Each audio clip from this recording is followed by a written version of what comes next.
Okay, Erin, do you want me to call the meeting to order? Yes, please. Okay. Welcome everybody to the Thursday, November 18th Renewal Urban Forestry Commission meeting. I'm going to go to item A1, call the meeting to order, and roll call, please. Sure thing. Cynthia Albright, Present. Anna Higgins, Here. Bruce Barr, Trish Gray, Ed Hawkins, Gary Gentink, Present. Sonia Lucatero, Present. Jason Ludden. Present. And I think Matt Brzezina just joined. And I know we'll have Bruce, we should have Bruce calling. Do we have a quorum, Erin? Yes, we do. Okay, good. Okay, well then we'll move to item A2, public comment. This is an item for, pardon? Go ahead. Oh, sorry. I thought you needed me to stop. This is an item for either public comment or any action item for any general public comment, and it's limited to 3 minutes for anything that's not on the agenda. Is there anybody on the meeting who would like to make a public comment? Okay, Madam Chair, we do have 2 attendees, and I want to ask Mark and Trey if you're interested in providing public comment under this item to please use the raise hand button, and we will move you over. Okay, Mark Chappelle does wish to provide public comment.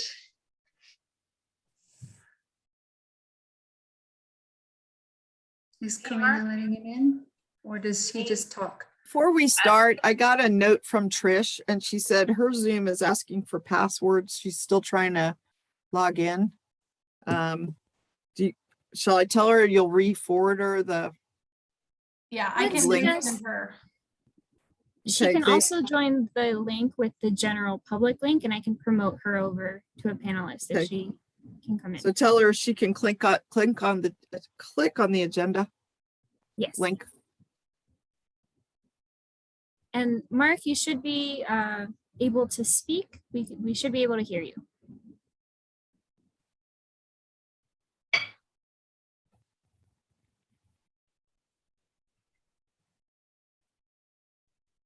Mark, we cannot hear you. Let's see. It shows that you are not muted. This happened to me at the council meeting and I still had to do *6. Mark is No, here. on a Zoom. Yeah. Mark's attending full virtual versus phoning in. Let's see. I'm going to try to just mute you and then unmute you and see if that fixes it. And Matt made a comment asking if you could hear us. Can you hear us, Matt? I can hear you. I was asking Mark. Yeah. Oh, okay. And Erin, for the record, let the record show that Bruce just joined. Perfect. I got that. Thank you, Cynthia. Thank you, Erin. All right. Let's see. That does not seem to be working. Mark, if you can hear us, just lower your hand. Okay. So I don't quite know why we are not able to hear you. Karina, do you want to try maybe removing him as a attendee or a panelist and then move him back in? Yep, I'm trying that. Mark, do you want to try speaking again?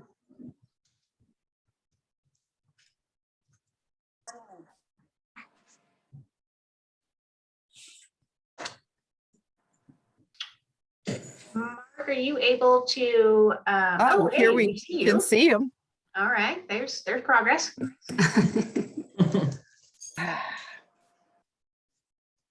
Hello, everyone. Hi, Hey, Trish. And there's Mark. Hello, Mark. Yeah, we We still still can't can't hear you. How about this? Are you comfortable entering your public comment into the chat box? Whom are you speaking to? So Mark is wanting to provide public comment, but we unfortunately Thank you. cannot hear him. So we'll have him enter it in the chat box. And then once that's done, what we can do is we'll make sure we read it into the record and then we can go from there. Okay. All righty, so then we will move to item A3, approval of the agenda for today. Do I have a motion to approve, please? This is I Ann. motion to approve the agenda for today. Okay, and second, was that you, Trish? This is Yes. Anna. Okay. Trish Anna? was the first. Yeah, Anna seconds Yes. the motion. Sorry Okay. about that. Okay, no problem. That's what happens when you're on a Zoom meeting. Okay, we have a motion and a second. All those in favor, please raise your hand or say aye. Aye. Okay, any nays? Motion carries.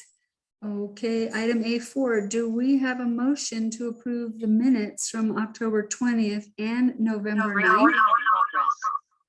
Or any comments on those minutes before we approve them?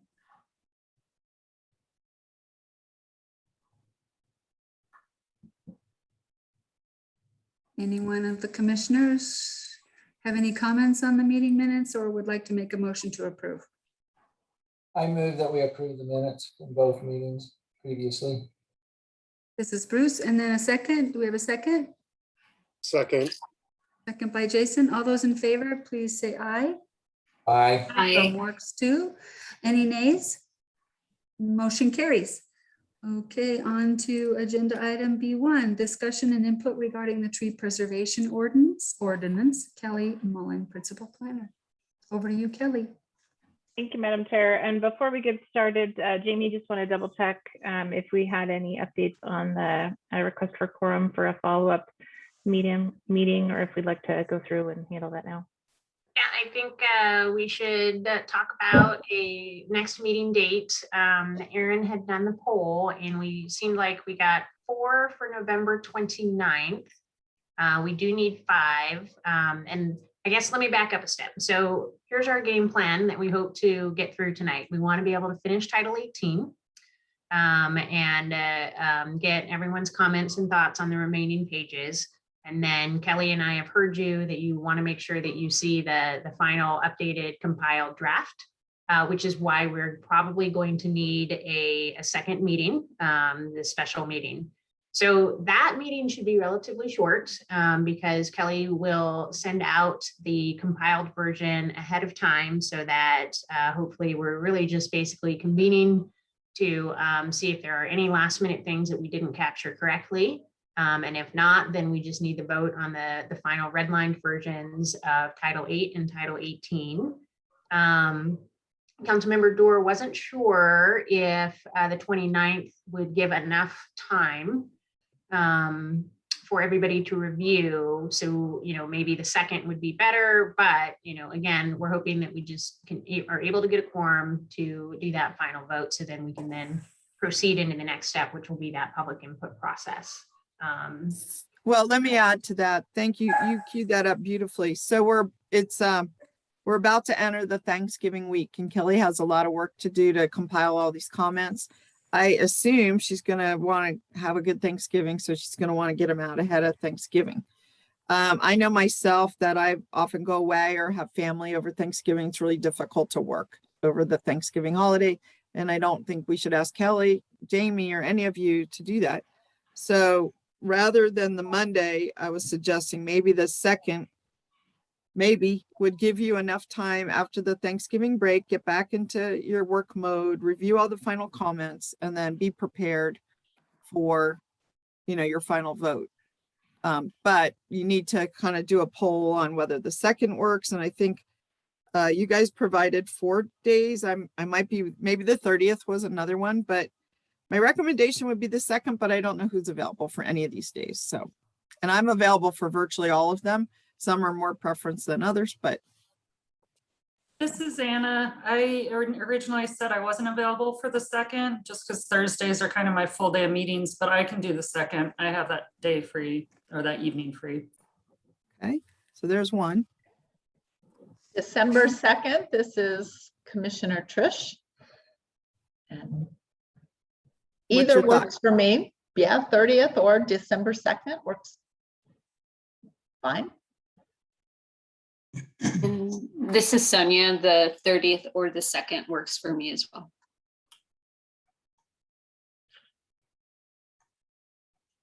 Thank you, Cynthia. Jamie, can you please tell me, I don't have it handy, what day of the week is December 2nd? Thursday. Okay, I'm pretty sure I indicated I was fine with that date anyway. Second is Thursday. I'm keeping a count here. Yep. Commissioner Ludden just said the 2nd works for him as well. So we just need to hear from Bruce and Gary. Bruce, does the 2nd work for you? 2nd really doesn't work well for me. If what we're talking about is just to have a quick vote in a meeting, I could probably carve out enough time for that, but I've got a really important all-day Zoom conference that day, so it would not be ideal for sure. And you don't think you'll be done by 5:30? I might be, but it's. All right, so we'll put you as a maybe. Let me put it this way, if you need me there for the vote, I will definitely make myself available. Okay, thanks, Bruce. And Commissioner Gentic, are you available on the 2nd? Yes, I can be there. Okay. All right, so it sounds like we'll be able to have a quorum for December 2nd, and that meeting will be entirely virtual as well.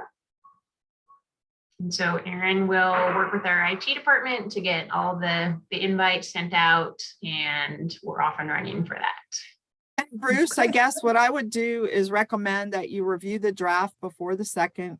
Right. And send any missing pieces or things you think got missed so that, Kelly has those and Cynthia. And so, we can hit those questions and settle it quickly.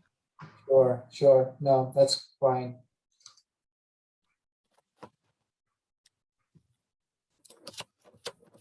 Back to you, Okay. Jamie. Jamie, was there anything else on that you wanted to touch on before we move into the code review? Nope, but I would remind everybody that Kelly has already sent out the final draft of Title 8. So please read that ahead of time. Don't wait for Title 18 to get emailed out so that you're not having to try to read through 2 ordinances prior to the special meeting. So we will make sure we resend it out so you don't have to find it in your emails. Aaron will send it out tomorrow morning. Thanks, Aaron. So that way, like I said, we can split it up. And then just if I may, Mark, I think, is Mark still on our participant list? Did he get moved back over? I moved him back over to attendee and I have his comments for public comment. Oh, perfect. I wasn't able to open it. Are you able to read Yes. that right now so we can get that squared away? Yes, I can. It might take a few minutes. Okay. So this is from Mark. Thank you for letting me address you this evening, commission members, staff, and liaisons. I am a landscape architect here in Reno and have been practicing in Northern Nevada for close to 30 years. Please consider my comments. First, I want to be clear, I am pro trees. They are an important part of my life's work. In my career, I have planted perhaps tens of thousands, all kinds, all over much of Truckee Meadows. Now, Carson City has a meritorious, for some a notorious stance on the tree preservation and protection. Their tree preservation code runs 1 page with only 10 bullet points, 4 pages if you include graphics. The City of Reno's current tree protection section of the development code only runs 7 pages long. With your proposed revisions and additions, it is now close to 20 pages, full of all sorts of good stuff, but also a lot of new mandates, penalties, and fees. I fear the code minutia are now going to choke the city from achieving its other worthy goals as outlined in the city master plan, that of delivering economic benefit to city residents and to providing housing that is affordable, close to where people work and play. Is affordable housing really a right, or is it just lip service by city leaders? I believe this code revision will further hobble and limit attaining the city goal. The road to hell is paved with good intentions. Just look at Tahoe's dilemma. It is coming to Reno quickly. I fear the law of unintended consequences by restricting future development with fees and penalties for removal of existing private on-site trees, the worthy goal of infill if further thwarted. Here is an example of an unintended consequence. Changing a small word that a tree removal penalty may be imposed to shall be imposed. Want if a tree is damaged due to a car accident, must the car's owner's insurance now pay for replacement? Alternatively, how about an errant police cruiser bonking a tree? Will the city pay into Reno relief? A windstorm or act of God downing a tree at an apartment complex, and they can potentially get billed. Here is another example of accidental word spillage. Regarding windland urban interfaces, all WUI zones are exempt per Natural Resource Protection Section 18.04.105, Section C. The entire city is one WUI zone or another. Exemptions for all WI zones. Why not just exempt those that are high or extreme zones? Here's an infill nightmare for you. Recently, the city embarked on remodeling the old RGJ building, now the dubbed Reno Public Safety Center, in order to remodel the site to accommodate the increase in parking and upgraded security. Some 40+ mature trees were slated to come out. Under your new proposed ordinance, a $300 per caliper inch, the city would have to potentially pay $180,000 in removal penalties into the Relief Reno Fund, or find some room on site for 600 new trees, probably all class 4, right? That's fine. The city just went before the planning commission and got a pass, got code mandates for tree replacements waived, and did not have to comply with their own existing code. Citizens hate hypocrisy. Try that with some private infill parcel along 4th Street, pitchforks and torches. This code revision will make all commercial and multi-family parcels with existing trees, that is anything over 2 inches, a liability and not the green asset you are hoping to promote. The law of unintended consequences. You are looking to increase the code burden on private development. They are the ones who ultimately deliver on housing, communication, beautification, and economic benefit. If I were a developer shopping for an infill parcel and there are existing trees, even small ones, I would look elsewhere. Sparks the county open land in the suburbs, driving the price of affordable housing up even more. We have not even passed the honeymoon phase of the new updated development code that goes into full 100% compliance in 2 months, January. However, your board and council are going to open back up the code for further revisions, bypassing planning commission's hearings or public input. Council was criticized last month, and rightfully so, for neglecting public input. Council members told us that the process was slow and messy, and we have a de facto skate park in City Hall Plaza that may never be removed, that many are never removed. Democracy be damned, let the loudest voices with an agenda prevail. I fear the law of unintended consequences, you now adding new layers of project costs by demanding an appeal process to you, then to planning commission in order to get relief from some of the minutia of this revised ordinance. Will council hire additional staff to oversee the implementation of these new conditions? Why should landscape architects be singled out specifically in code to be the ones to oversee compliance as de facto enforcers for the city? Can Reno Relief be used to hire forester staff? I think not. It is a 501c3 nonprofit. How can city codes force an individual to donate to a 501c3 as a tree removal penalty? If I were staff, I would be asking city lawyers that question. This is your last meeting before revised code is tossed to council. I earnestly urge you and council to please consider slowing down and gather more public input. I repeat, I am extremely pro trees. However, what is the rush? Will this ordinance be the Skybridge ordinance, just window dressing to be swept aside under the right circumstances, or for that desperately desired project? Thank you. So usually people don't comment, but I'm going to comment on a couple of things, and I'm going to ask Mark to meet offline with me. I love some of his comments and I'd like to clarify, but just for the record, just a couple really glaring things. Relief Reno is not a 501c3. Relief Reno is a infrastructure account in the city of Reno's account system. So it's not 501c3. And most of the money has actually come from my council donation funds. into there unless there's been some special circumstance where a developer asked to donate into Relief Reno. It's a non-lapsing infrastructure fund. I also wanted to mention that the point that Mark made about landscape architects has been in the code for approximately, I think, 20 years, maybe longer. It's just the fact that I think the team is trying to make sure it is enforced. If you don't like what's in the code, that is the point, and I'll end on this. You've made an excellent point. I'm usually the one at council asking for public input.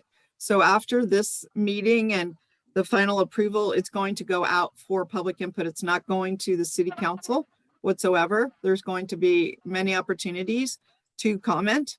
And I will ask Jamie and Kelly if it actually goes to planning commission before it comes to city council. It does. So no steps are being skipped, Mark. There is going to be public comment period, planning commission, public comment, then city council. So that just to put answer a couple of your questions without getting into too much detail. But I would like to meet with you off site because I think you, had some really valuable comments. So I would love to talk to you later, a different day. So. Mark, can you just drop your contact information in the chat box and we'll make sure Councilmember Dorr gets that. And for the record, Cynthia Albright, I would be happy to meet at the same time. Okay, great. Okay, let's see if I can go back to one of these mini windows with the agenda on it. Actually, we were on the agenda. Now we just need to go back to Kelly. All right. So I'm going to go ahead and share my screen. So you will see what is similar to what we saw last time. We'll pull up the code with Chair Albright's comments on it. Please just bear with me a minute.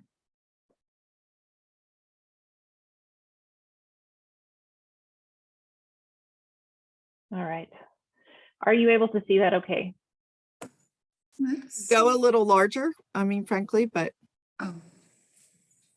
And Councilmember, I thought I had it right at 165%. All right, I'm going to try 180%, and you let me know if. Okay, I'll let you know. Okay. So is that 180? It looks beautiful. That's 180. All right. But thank you for understanding. I got all my glasses going. So. All right. Sorry, I think I'm getting some feedback. If someone's on two screens, if you might mute one of them. All right, I'll try this again. So one of Hey, I'm actually going to ask so if you everyone should can mute. Trish, you should just have your phone working and your computer muted if you have both going. So if you have your phone, it's just the voice and your computer muted, it should work fine.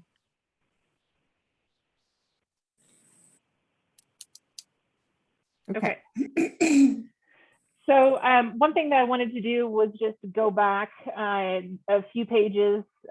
This is a page that we had reviewed last week, but there was an item that we had not discussed or recommended change from Chair Albright. And during public comment last week, they called that out. It was a very good point that this is an item that I had meant for us to discuss. So I just want to bring this back up and just to kind of ground you in terms of where we're at in the code. This is in the tree protection section, which kicks in under when there's any kind of activity that is occurring on a property that may impact protected trees. This is the section that discusses the mitigation requirements when those trees are removed.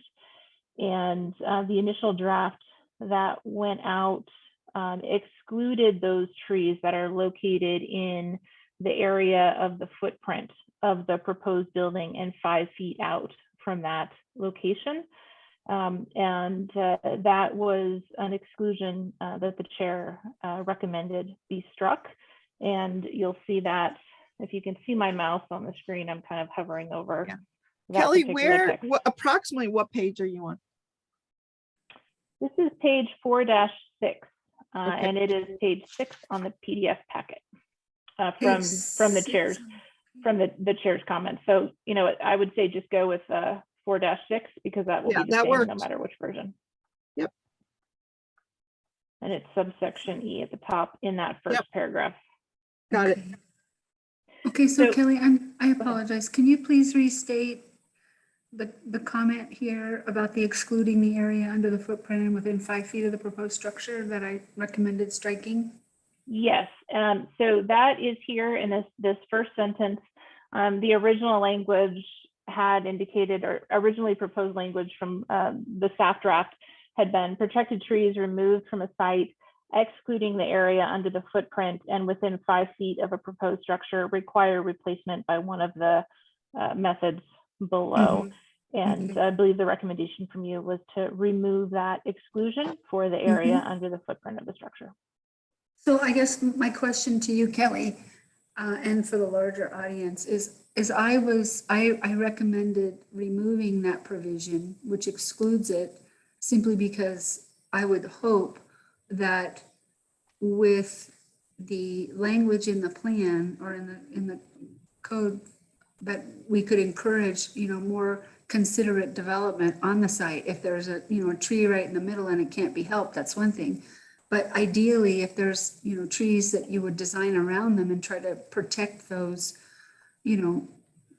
signature trees. That's the only reason why I was recommending that we strike that, but it's certainly open for discussion and input by everybody.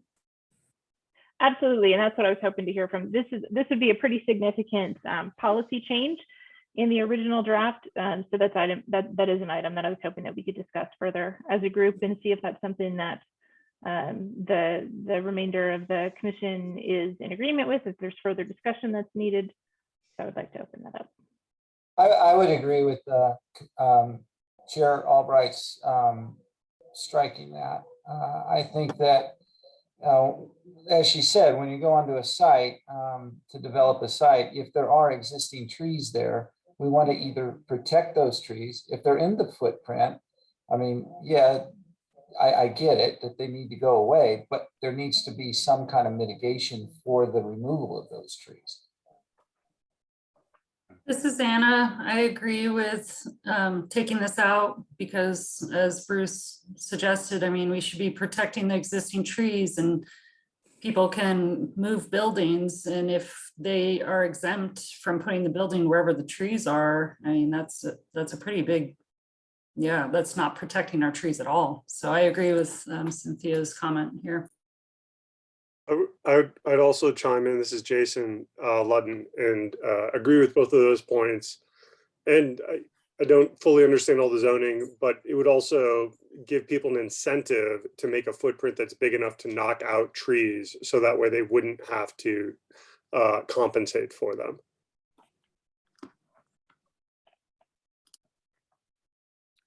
And if And we I'll could just give an example. I'm not a commissioner, but I'll give you an example of a recent project, a residential project, plan unit development that came in front of us.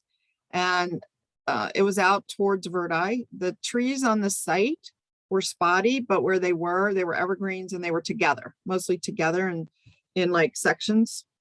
And at that time, I had recommended to the developer that they reroute their road so they could leave these trees. I mean, it was a very big site, and while they were going to build a lot of homes, they had, an open canvas. They had a lot of room. And this kind of recommendation, just to the commissioner's points, would have encouraged them to reroute the road. It wasn't much. They had to move it maybe 10 feet to accommodate saving the old forest growth on the site. So, I'm pleased to see it struck. I support it, what the commissioners are saying. And here's just an example. They said no, they would not move the road. So that was that. And they did not put that in their plan. Thank you for sharing that example. I can certainly say in my long career in the planning profession, it takes someone who has an interest and a concern for our environment to recommend those types of adjustments in a site plan so that everybody wins. And there's going to be instances where it just can't be helped, and that's fine. But then there should be some sort of, compensation for our existing tree canopy as a result of that, because we're giving them an entitlement and we're allowing and promoting the development of our, vacant lands or redevelopment of existing land. We want to promote and expand that. But on the other hand, our existing tree canopy is in, it's decreasing all the time. And it's incredibly invaluable for our carbon footprint. And we just want to have language like this that encourages the site designers to try and consider something different. And that's the only reason why I was striking it. Thank you. And if I could just hear from the other commissioners as well, I'd like to just be able to note if this is a unanimous recommendation or not.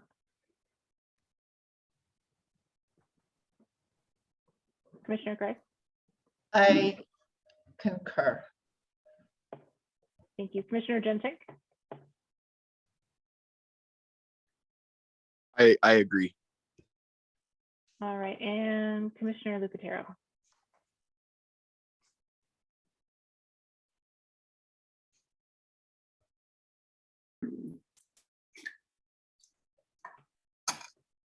See, And I'm sorry, Commissioner Lucatero, do you indicate you abstain? oh, no, sorry. Ignore my outburst. And I I'm just, think, go I think ahead. she's asking Sonia, what is your position on this proposal?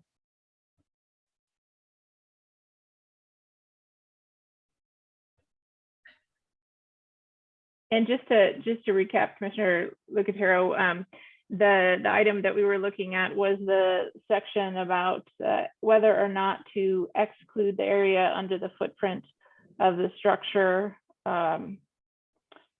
when it comes to mitigation requirements for trees that are being removed. And the recommendation from the chair and most of the commission at this point is to not exclude that area that's under the footprint of the building, but to include it. And if you could just indicate whether that is something that you are in agreement with or not. I am in agreement. Thank you. Okay, did I miss anyone? I think we've heard from all the commissioners on that item. Okay. Thank you for humoring me for going back to that one particular section. Now what we will do is we're going to scroll down to, I believe we left off at what was identified as comment 26. So I'm just going to scroll down here until we get to that page. This is going to be under page 4-13. 413, okay. And installation. I'm trying to follow you, Kelly. And that comment was associated with, on that page, it's a subsection for B as in boy.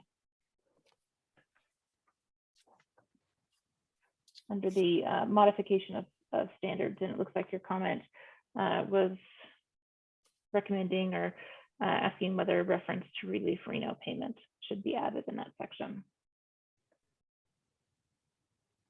Kelly, are And- you on E? Sorry, no. Comment 26 here is, let me see if I can select on this. That is associated with this subsection here. Are you able to see that highlighted? Yep. Okay, so this is under the modification of standard section, which I'll just summarize. That's some newer language that allows for some of that flexibility that we were talking about options for that last week. That was a provision that we mentioned is in the landscaping code, or was proposed in the revised landscaping code, that provides some flexibility in the standards when there are certain circumstances. Those are laid out in that subsection B, including when the standard is physically impossible to meet. And that comment from Chair Albright was asking whether reference to the relief Reno, whether payment related to that should be added here. And my comment to that, Chair, is for this particular section, it is applicable to the entire landscaping article, so not necessarily just trees that are removal of trees that are protected. We're essentially talking about all of landscaping standards across the board. So it's, whether or not that you can install the required amount of ground coverage or in certain locations or certain, mix of species, or whether we're talking about shrubs or lawn or trees or So it's a wide variety. It's not, this is not just the section that is related to the tree protection standards. Okay. So Okay, well, I certainly didn't intend to have, you know, that breadth of an impact with the comment of having an option to mitigate through payment of relief. No, it's really for the trees, not Sure. for, you know, plants and shrubs and grasses, etc. Gotcha. Okay, so is that one that, are you satisfied with that response, or was there anything that you wanted to suggest related to that?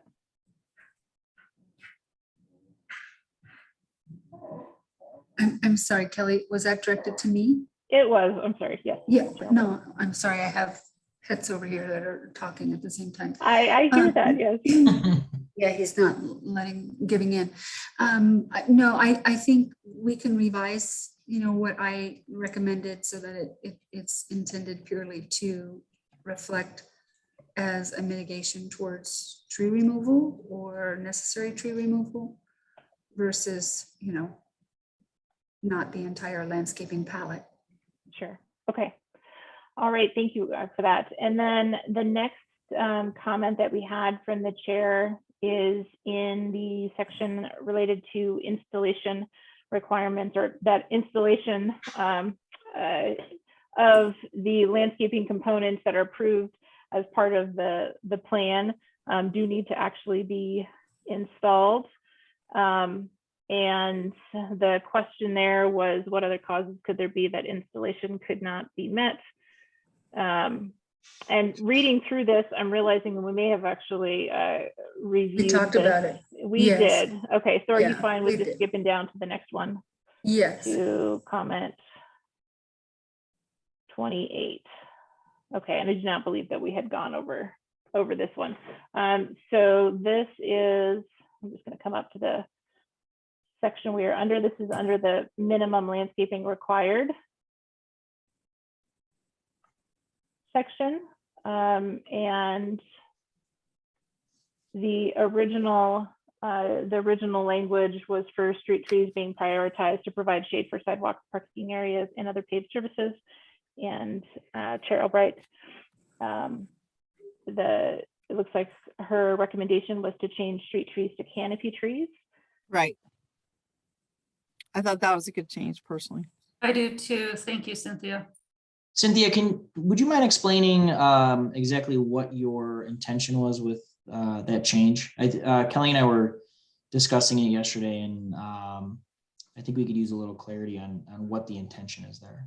Well, I think the intention is that we, instead of consistently allowing landscape architects to plant columnar trees or pear trees or smaller species that never grow into a canopy because of the species type and their form, I think that we should be prioritizing shade for our sidewalks and our parking areas by changing that from a street tree to a canopy tree, because we all know from your list what a canopy tree is. It's the word that sends the message that we want a tree planted that grows into a canopy, not a tree that grows into an A shape or that never grows into a canopy because it's columnar in nature, which is what typically gets planted. Okay, thank you. Because I think Kelly was saying that the word street trees is just, I think the intention of that sentence is just to say that we are planting trees in the, to provide shade for sidewalks and stuff, not that we're planting canopy Right. trees over other trees. So I think, Kelly, can you elaborate on that a little bit? Sure, yeah, and I think the original intent of that section is just it's ensuring that when you're talking about location of street trees and their purpose, so to speak, that we are placing a higher priority on those that provide, in terms of installation, making sure that they provide shade for those impervious surfaces. Which of So course would leads you- into that. Go ahead. would you like someone, I think it was Jason just recommended, perhaps you could substitute the word shade trees instead of canopy. I have a suggestion. Why don't Go we, ahead, Bruce. why don't we just make it trees shall Yeah. be prioritized to provide shade for sidewalks? Why do we That's have a to? good put idea. Just trees. Good idea. I like the, you know, the wording of canopy trees or shade trees. I do like that. I don't know if it, if that has the same intent as what the original language intended. Well, we don't know. I mean, Matt, Yeah, this original language hasn't been in here a long time. And I don't know that it is conveying anything. It's actually in conflict with the rest of the sentence, because you think of a street tree as along a street, but these are ones along sidewalks, parking areas, and other paved surfaces. So I think it sort of creates a conflict in the same sentence. If you come up with another word like canopy trees or shade trees, I think it would help get the message across. So Okay. I don't have a Yes. preference. Well, I think, Bruce, just to address your comment, you know, if we just start the sentence with the word trees will be prioritized to provide shade, then it's just very almost rudimentary for any reviewer at the city who's going through an application, who has a million applications to do and who already has more to do than they have time for. It's really easy to miss that and not necessarily, it's putting them in responsibility for understanding what the species are. And if we insert the word canopy in front of tree, I think it's really clear that from the city's perspective, we expect to choose from the list of acceptable trees, something that's going to grow into a canopy as opposed to a large tree that just grows upright and never produces significant shade. No, I mean, I totally agree with what you're trying to do there. It's just, I think it says it there when you say that trees shall be prioritized to provide shade for sidewalks. Now, as to the idea that, well, the planners may not know the difference between one species of tree, well, they're still not going to know the difference between one species or another. No, Bruce, I think that's a really good point. And I was actually going to ask Matt, because I hear what you're saying, Matt, with canopy tree being somewhat of a technical term that someone could misconstrue for their own purposes. Is shade tree ever used in a technical nature within urban forestry? it is. And I think it might actually be, I think the word, you know, saying shade trees, I think really implies really the intention of what we're trying to get at, of trees that create shade. So I actually do like that. I like that. Yeah, let's go for it. I like that. Anything that makes it clearer that the real intent is to provide a tree that grows into a shade tree, even though it says prioritize to provide shade. I think it gets diluted if it isn't right up front. Sometimes redundancy is a good thing. I think it would. Okay, so did we land, go ahead. Just make it shade trees shall be prioritized. This is Anna, I agree. Thank you. All right. Thank you all for that. I'm going to scroll down to the next section with recommended changes. Go back though, Kelly. I read this section that you just went by, these charts, and I just want to take a moment to understand it better. So these are charts that have been here for a long time, or were these charts that were implemented during the Title 18 update? That is a good question. There have always been some sort of minimum landscape area requirements depending on the zoning or use. Whether or not any of the numbers changed in January, that I do not know off the top of my head. I would have to go back and look. You know, Matt? I'm sorry, what's that again? You know that there's a lot of numbers in these tables. Like, for example, general commercial, 15% minimum landscape area, mixed use, 10%, 20% all other development. Mixed use urban doesn't have a number, so I was worried about that.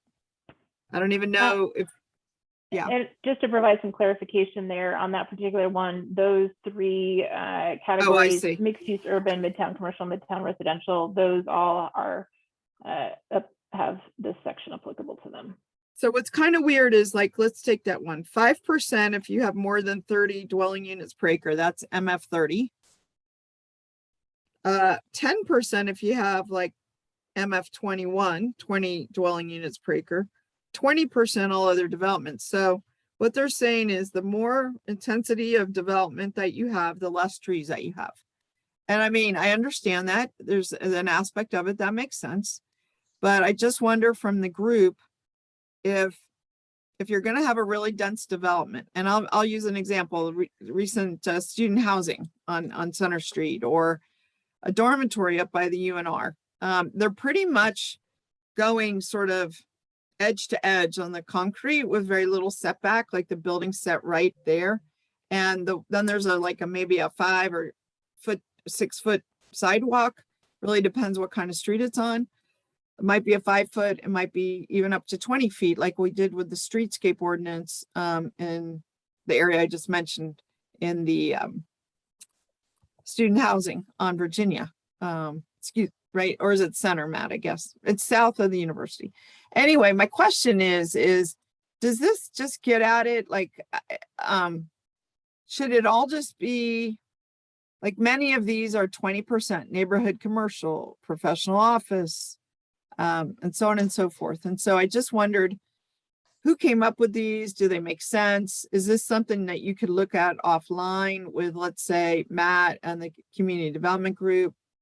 Because I don't really think we can tackle it here tonight, but I just want to make sure it's reviewed so that it makes some kind of sense. Most of the numbers are 20% in this chart. Some are 15 and some are 10, and there's one that's 5.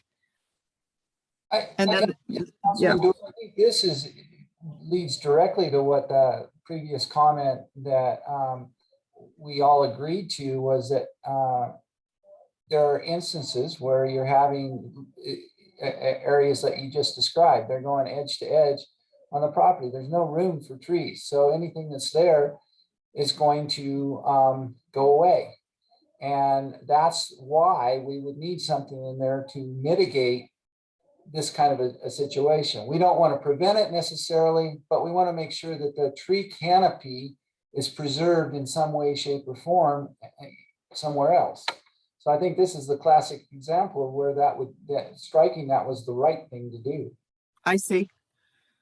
Okay, well, anyway, these numbers, just look at them. I'm not an expert enough to evaluate these numbers, and they almost seem like they need examples, to say, what does that look like? Is that a reasonable number? I'm wondering if those of you in the profession, whether you're a landscape architect or a planner or landscape designer or anything, what is reasonable and where did these numbers come? Because Kelly, if you can check back and find out, were these in the code already? Were these updated in Title 18? Were they changed? Who picked them? I will go back and I'll first thing I'll do is go back and take a look at the previous code to see if that was in there. And if not, I'll check with planning staff in terms of what the discussions were around that. And I'll just point out to the group, when it comes to the mixed use urban, mostly you're going to find that in the downtown, higher density core areas. And then of course the mixed use midtown zones are in midtown. Okay. And then the next section here where you have another one, which is about the minimum landscape and non-residential, I think. Yeah. So my question here is, so we ran into this a lot. An example could be the hub recently. Like, we keep talking about the front yards here, and yet on buildings that go edge to edge, there is no front yard. They don't even have a yard. And we really ran into a problem on an urban redevelopment site. And I remember Angela saying, like, we shouldn't even be using this term front yard. And this is, again, non-residential. So it's not a house with a front yard. So I guess what I'm saying is I kind of think that we should be looking at all sides of the building, and all sides should have some kind of landscaping of trees. And the reason is that you need to shade the building. You need to have some place where humans can get a escape from, hardscape. We need some places where water can sink in. We can't have all just concrete and no trees and no bushes, no nothing, and no grass, just all concrete. So I just am questioning the use of this term front yard, like on a commercial building. It says industrial commercial, 100% of front yard. You know, driveways accepted, 30-foot width minimum. Maybe, I'm really just not sure what these terms mean. So I think it's worth, and I don't know that if it's worth our time, but I'd love to hear some general commentary, and maybe you guys can go and address it. You know, maybe talk to Angela about the problems that we had on some of these redevelopment projects. Certainly. Yeah, I'll check back on that because I know there have been a good amount of analysis, especially on the projects that you were talking about. So I'll loop back and talk with some of the other planners as well. Okay. And does anyone else have an opinion? Are you familiar with this kind of problem or challenge in other places?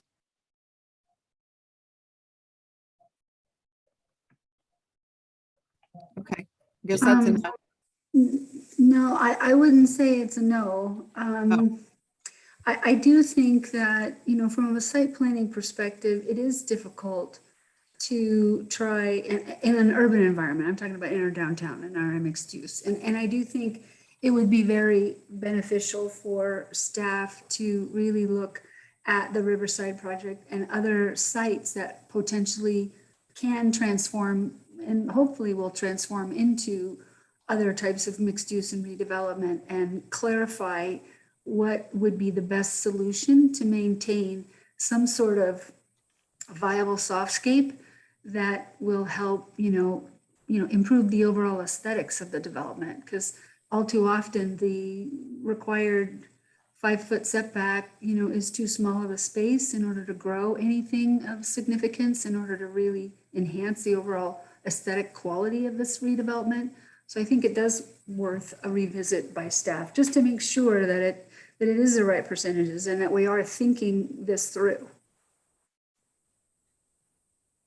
Absolutely. And I want to point out too that, these particular tables, these are specific to minimum landscape area requirements when we're talking about percentages of coverage. So not, that's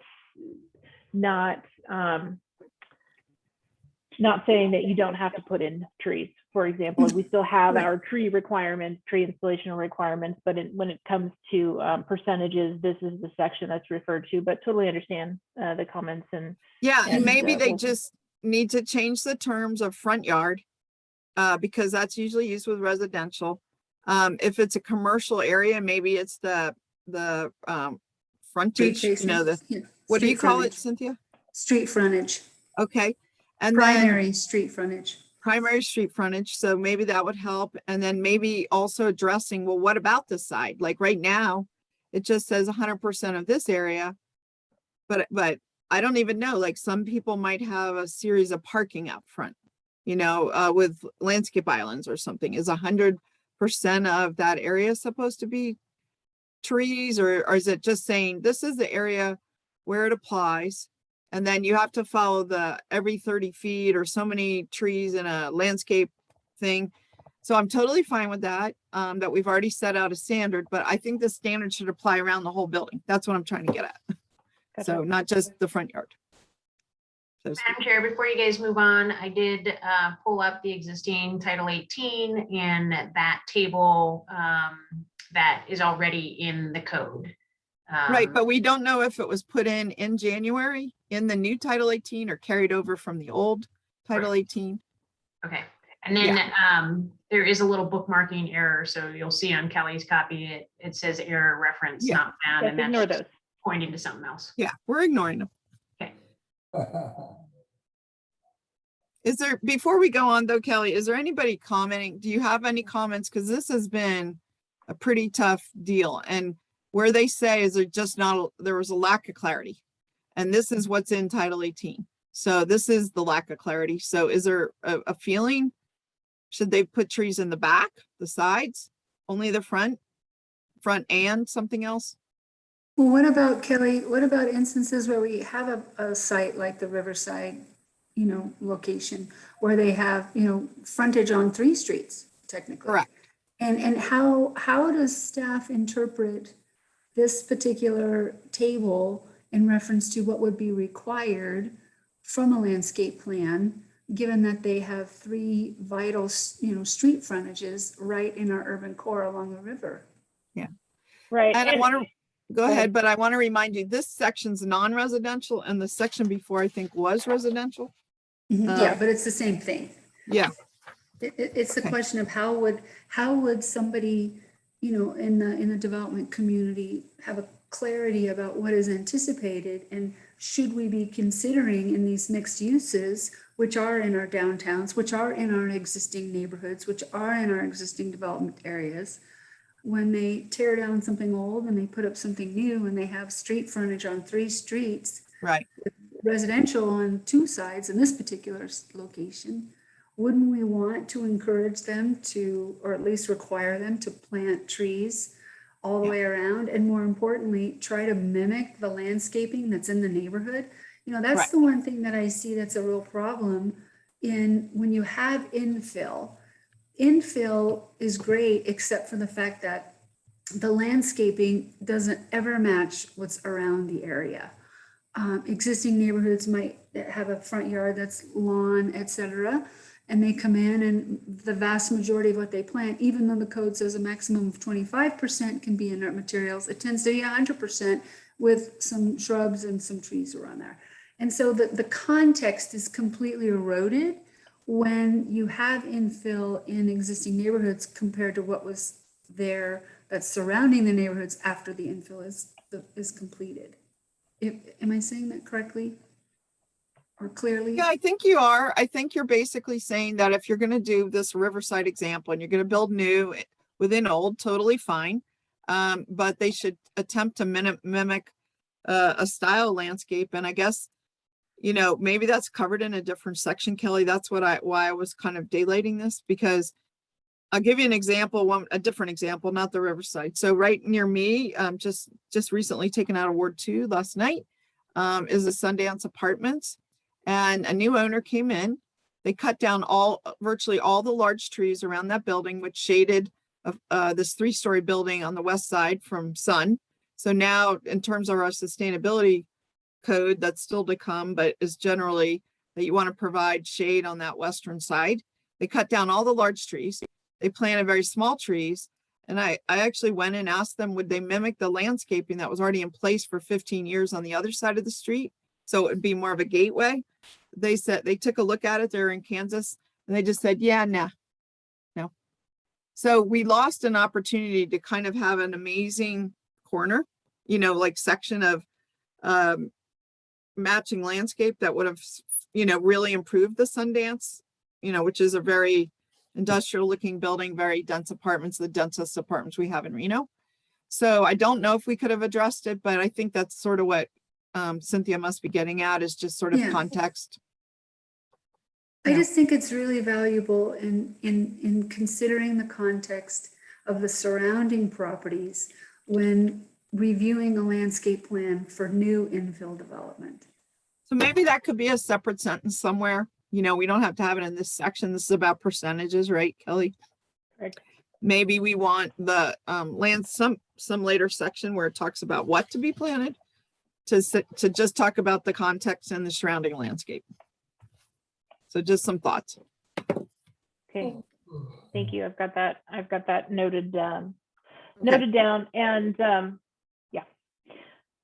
Are you okay with me scrolling down to the next set of comments? Yes, All right, we'll go thank ahead and you. do that. And we are now in the section where we identify what could be credited towards landscaping requirements. In other words, what existing landscape could potentially count towards requirements for installation of new landscaping. There's a section here on common areas and the comments from Chair Albright. I'm just going to go ahead and read this out. Is this regarding credit for existing species that will be retained during construction? Because that could be spelled out better if so. And I'm just going to go back and read that particular section. In developments with common areas, the administrator may administer landscaping standards for the overall project and may give credit to individual parcels for common area landscaping. This credit may only be given once and shall be proportionally equivalent to the required amount of landscaping. and it shall be maintained in perpetuity. So this potentially could be, yes, credit for existing species that are retained during construction and or just, I'm trying to think of other particular circumstances. I mean, it will generally be associated, most of the time you will see this section of code being administered in association with a building permit. So, you know, with some sort of construction or grading, some sort of site work like that goes through the permitting process.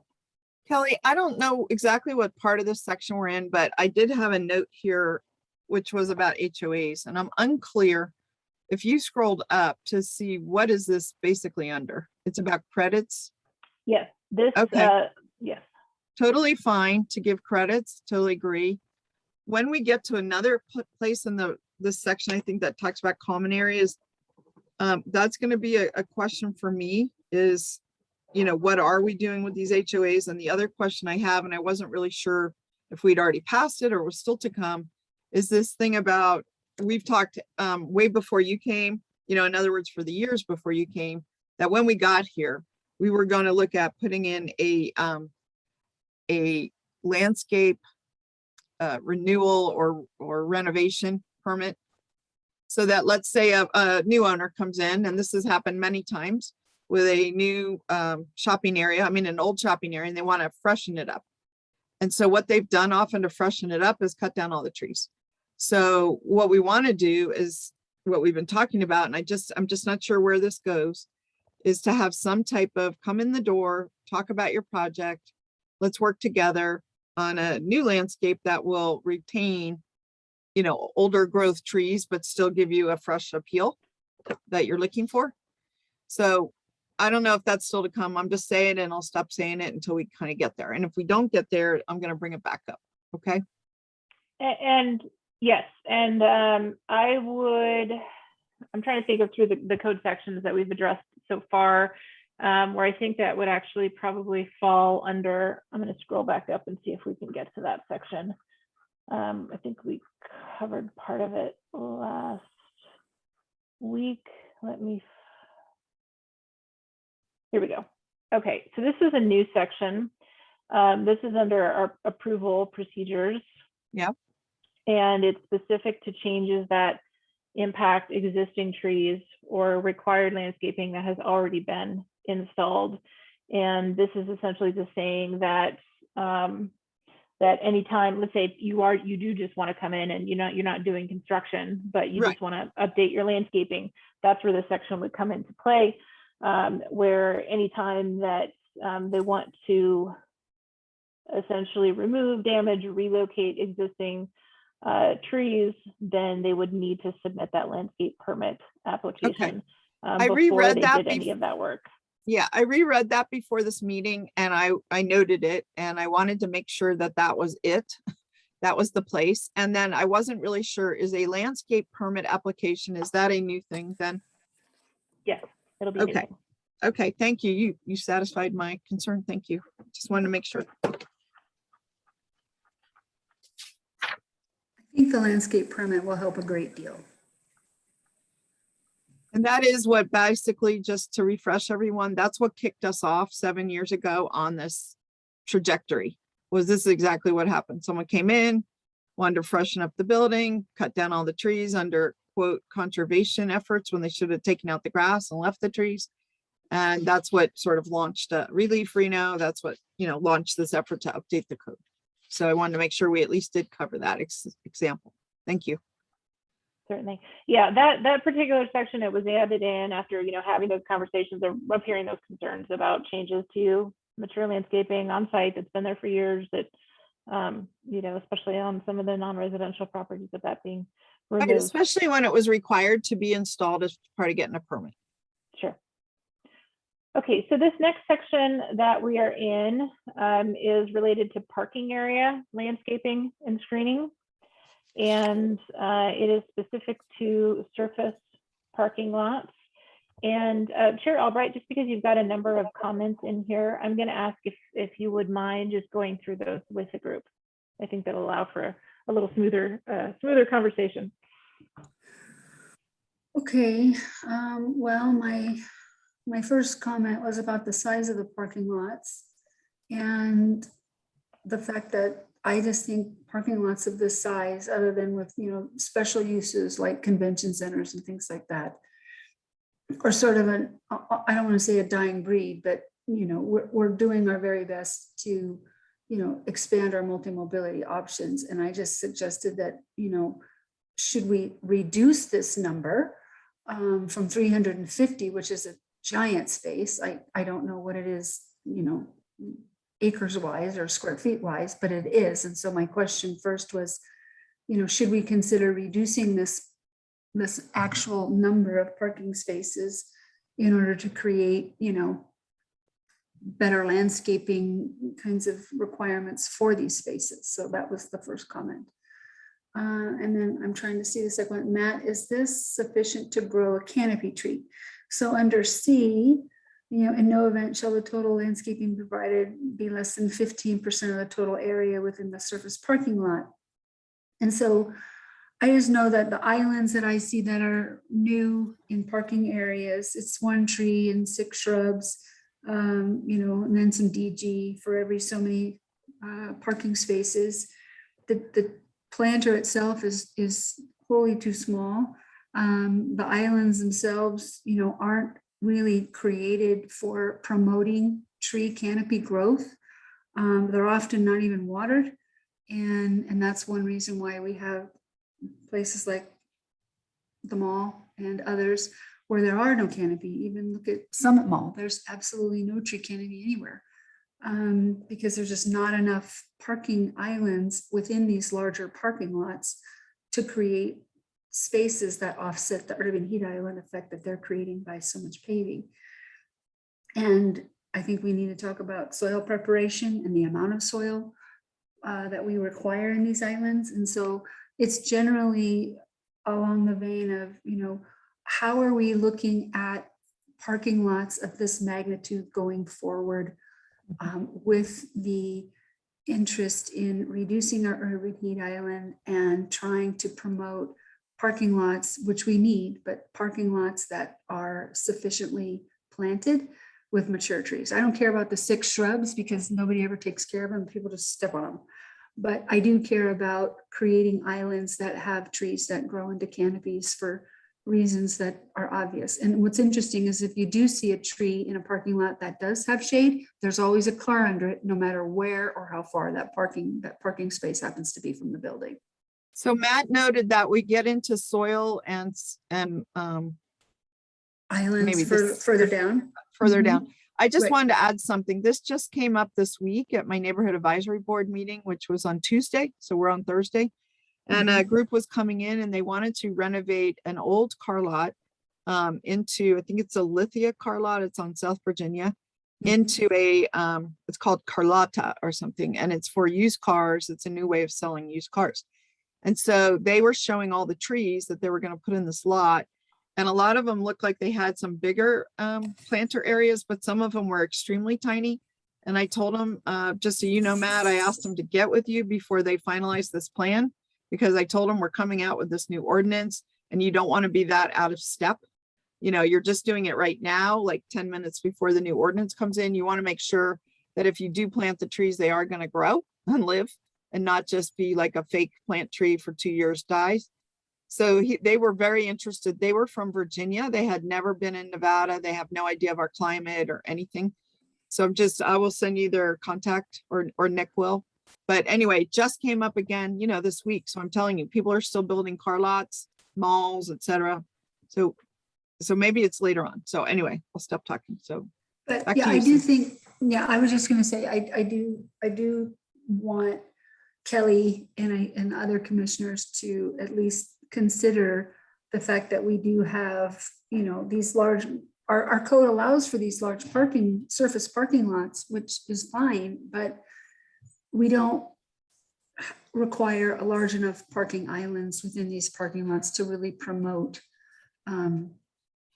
the intent, which is to provide shading in these parking lots. So let me ask you, Cynthia, I mean, just do you have a suggestion, or Matt or anyone, anyone to fix this I mean, we all know this is a problem. I don't think you have to convince us. I want to just jump in just for a second. I want to make sure that it's clear because a couple of things on this. The section that's under 2A, this particular code requirement, it requires a minimum of 25 square feet of landscaped area for each off-street parking space.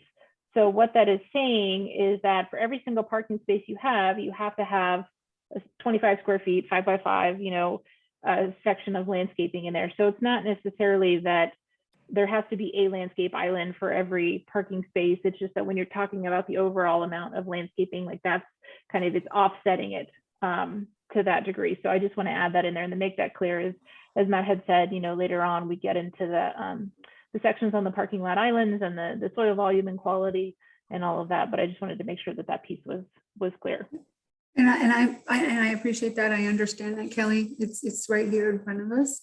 It's just more along the line of it just feels like an awful lot of parking spaces. 350 is where we, should be separating them, if you will. I just was throwing it out there for consideration. Should we have a smaller number, considering we should be not promoting huge parking lots like this.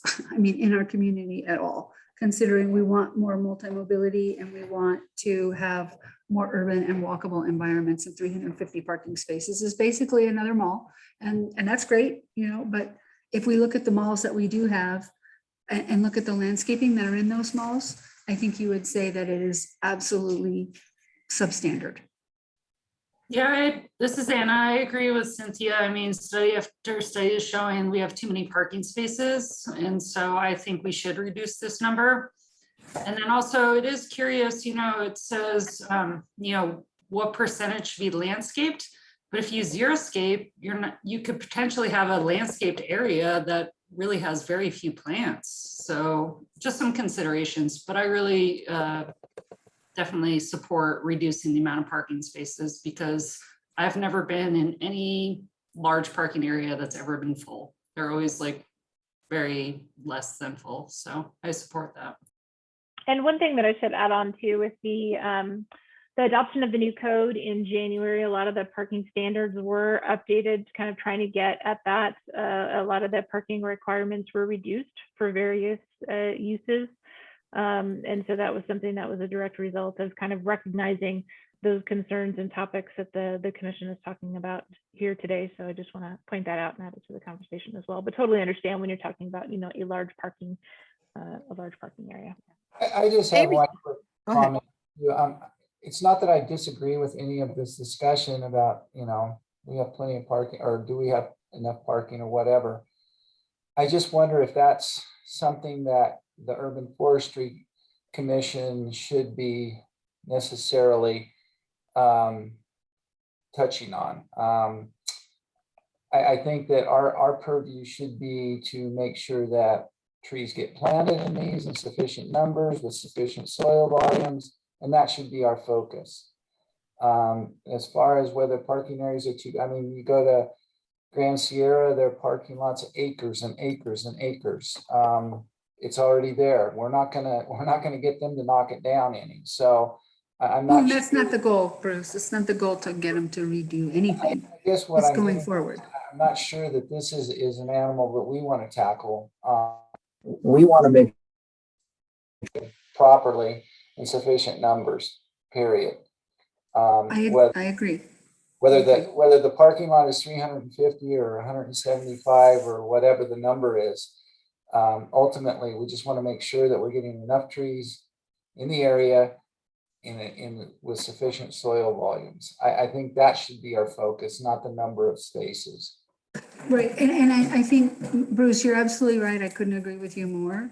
This just is talking about, when should landscaping separate parking lots? So when you have large parking areas like the Grand Sierra, where you have a sea of parking, what subsection 2.1.2A1 is speaking to is if you have a parking lot of 350 spaces, that's when you want to have a divider between them with landscaping.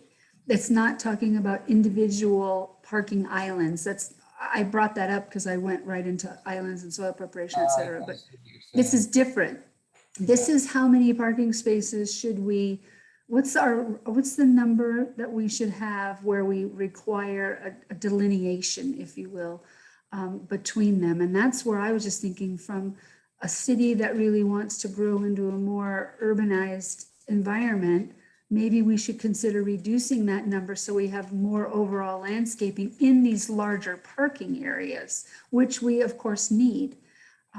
It's not to say, and I agree with you when it comes to islands and soil volume, et cetera.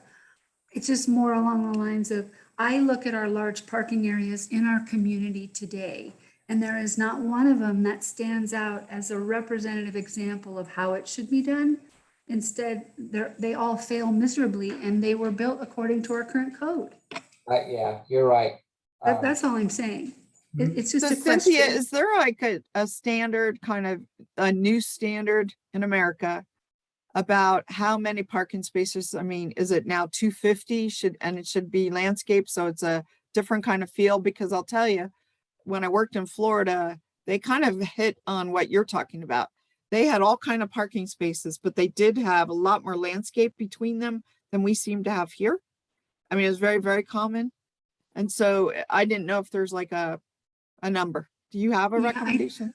Yeah, I can't come up with one right now, but I'm certainly willing to help. I'm certainly willing to do some investigation into that and try to provide some guidance.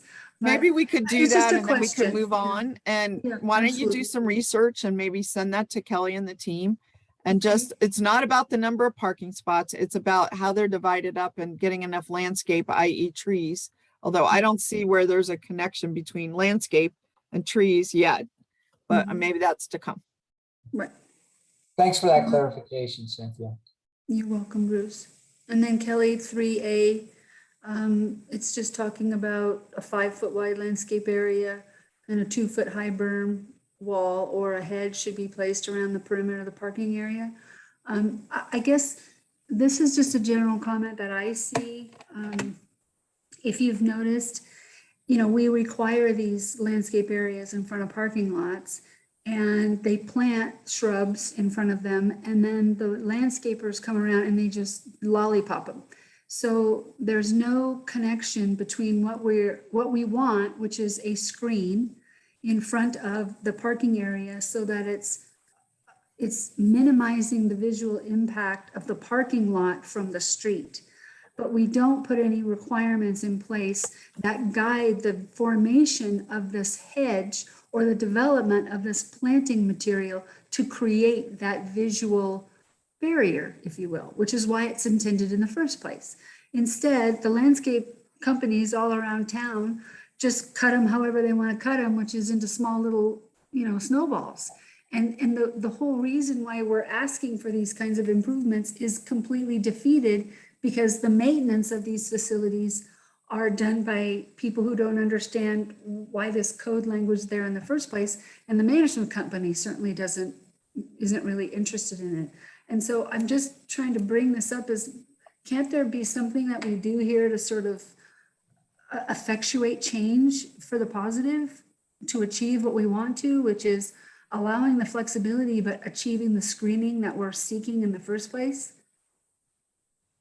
So what would you recommend? I mean, again, Cynthia, do you have a recommendation?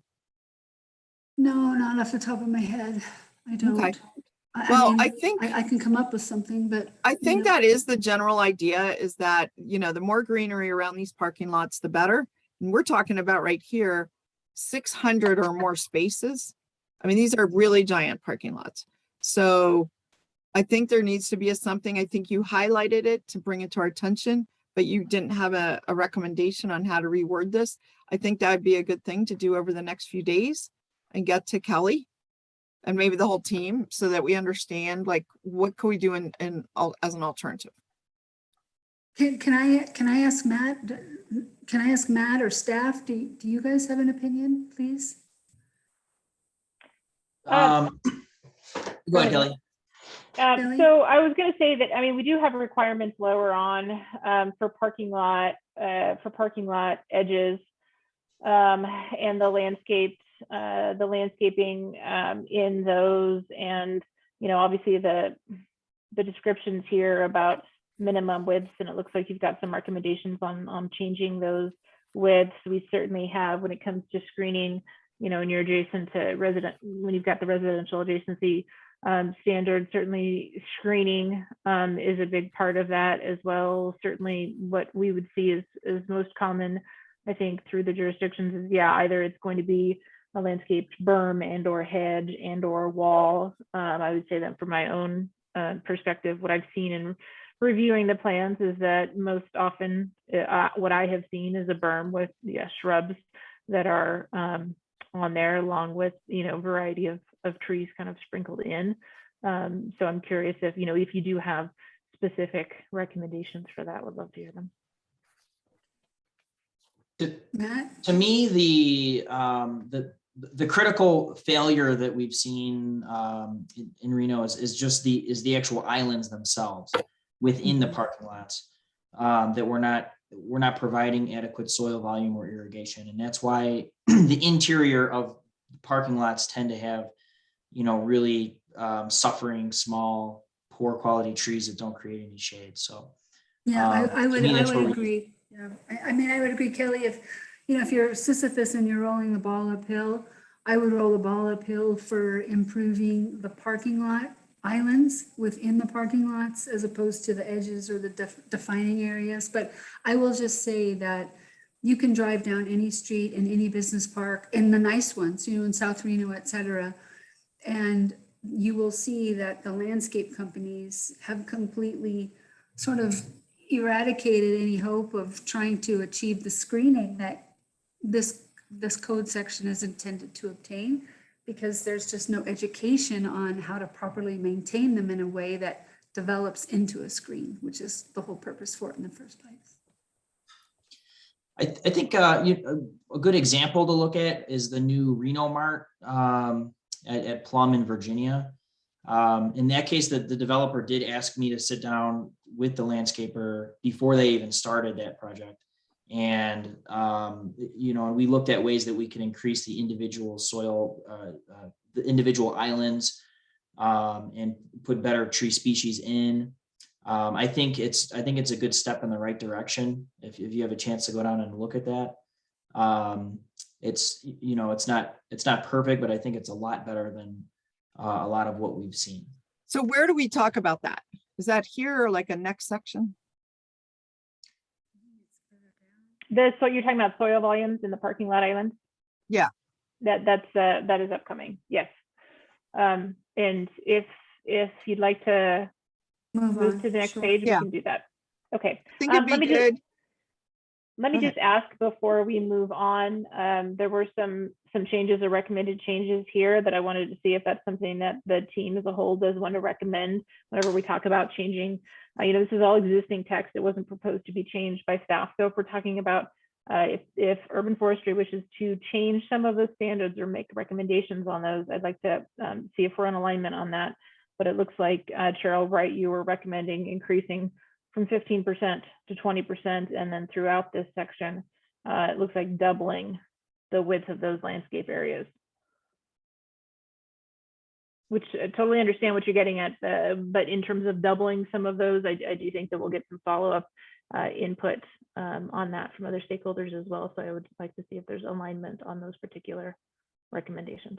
I guess we just have to ask the other commissioners. They have it in front of them. They can decide to keep it the same. That's entirely in their purview.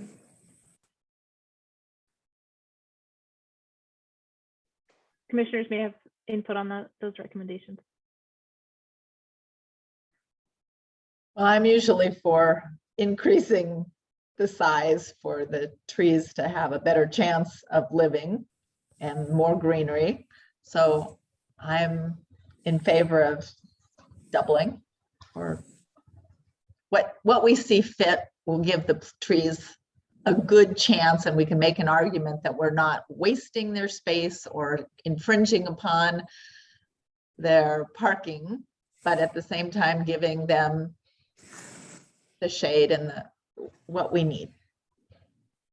I mean, I think Kelly, and for the members of the commission, three B, adding, an additional 10 square feet for each, area, when this is talking about when you have 600 parking spaces. okay? Right.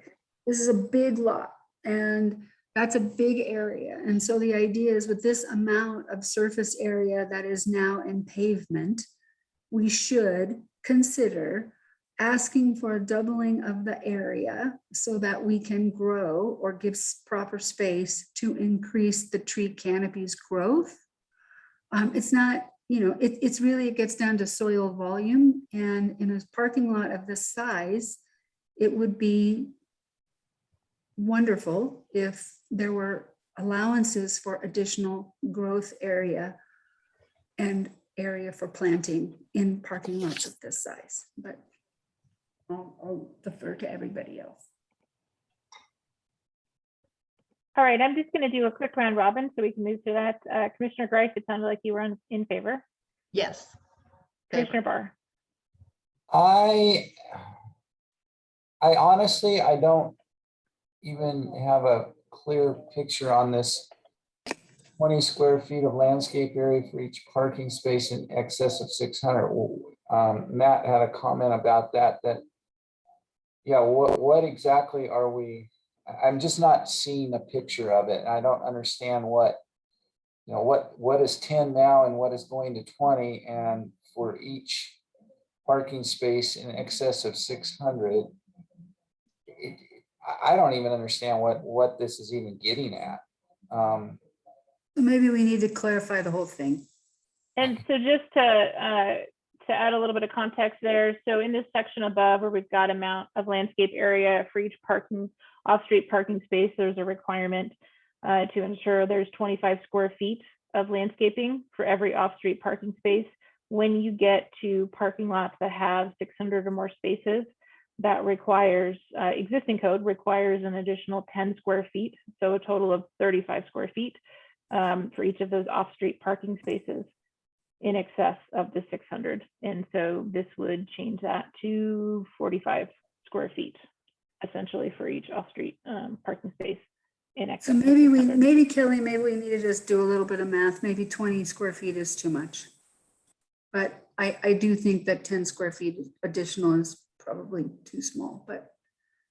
Maybe some examples, Kelly. We might need a drawing for this section just to if people are confused, they're not even sure of the terminology.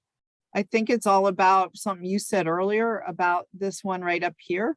2A, surface parking lot shall incorporate a minimum of 25 square feet of landscape for each space, right? And so now you're talking that, and then you're saying, well, if it's a really giant parking lot, I think it's like a geometric experience. So you're not just going linear, you're cubically enlarging the area. So you're, right? So I think what they're trying to get at is that this linear equation of 25 square feet per area per parking space probably is not the right equation anymore when you get to ginormous parking lots, which will even further concentrate the heat. And we just need some input from some experts. And I think the experts are not in the room right now. And maybe Cynthia could help us by doing a little research, on the national literature on what the current recommendations are. And I think we should move on because I don't think people are prepared to comment. They're not experts in this, but it would be good to see if there's some current literature on this. Thank you for that, Naomi. Yeah. All right, I'll scroll down to the next section. This is still in those surface parking lot in that area. This is specific to parking lot edges. And Chair Albright, if you want to just, if you wouldn't mind going through your comment on this particular item.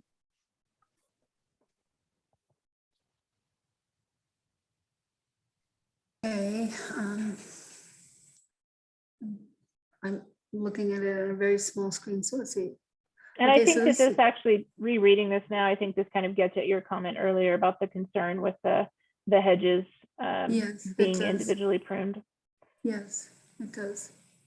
So it just seems to me that we could add some language, Kelly, talking about what we expect, which is a continuum of a hedge, which is a consistent hedge, as opposed to plant. We want to encourage the shrubs that they plant to form a hedge to actually grow into a hedge. And it gets back to the language here of what the expectation is that the plant material will grow into a visual screen hedge.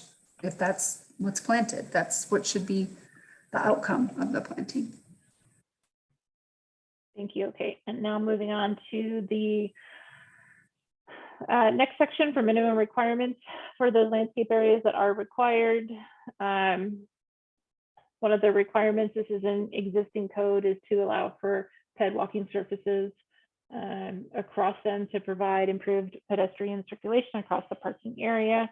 And it looks like your inquiry on that was, I'm sorry. Maybe it's the way it's worded, Kelly. It just seems like, you know, allowing pedestrian walking surfaces across the pedestrian area, I think is a wonderful thing. It's just not clear what it's really intended here. Is this like now separate planters with grade walking surface to break it up to allow for that connectivity? I'm all for the connectivity. It's just the way it's written.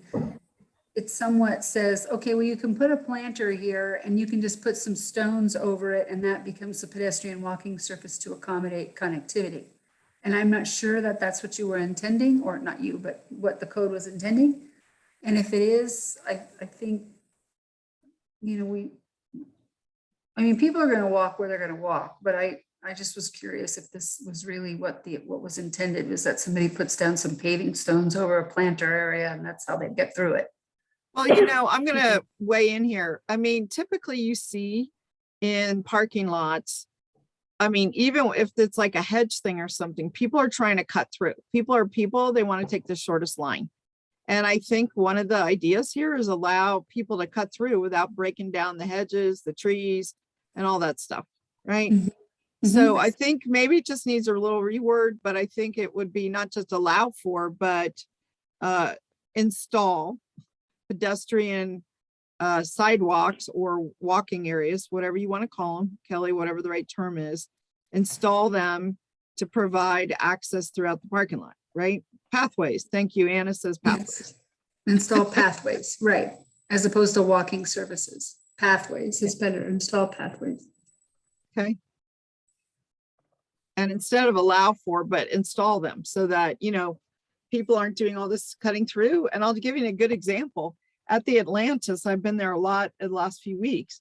There's a ton of landscaping, but they have these pathways cut through the landscaping so you're not breaking the landscaping. And they're about every, I don't know, 10 or 15 parking spots, there's a pathway across the landscape berm. And it works. No, I see nobody cutting through. They're going for the path. Thank you. Okay.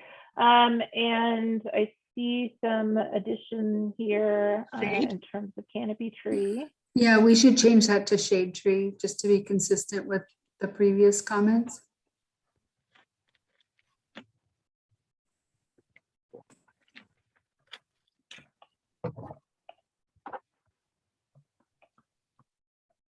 Kelly, let me ask you, when you do this final red line, are you going to leave? I mean, Cynthia's was just a proposal. It's not current language. So will you just take out the word canopy and put shade, or will you cross through the word canopy and put a new word shade, or what are you thinking?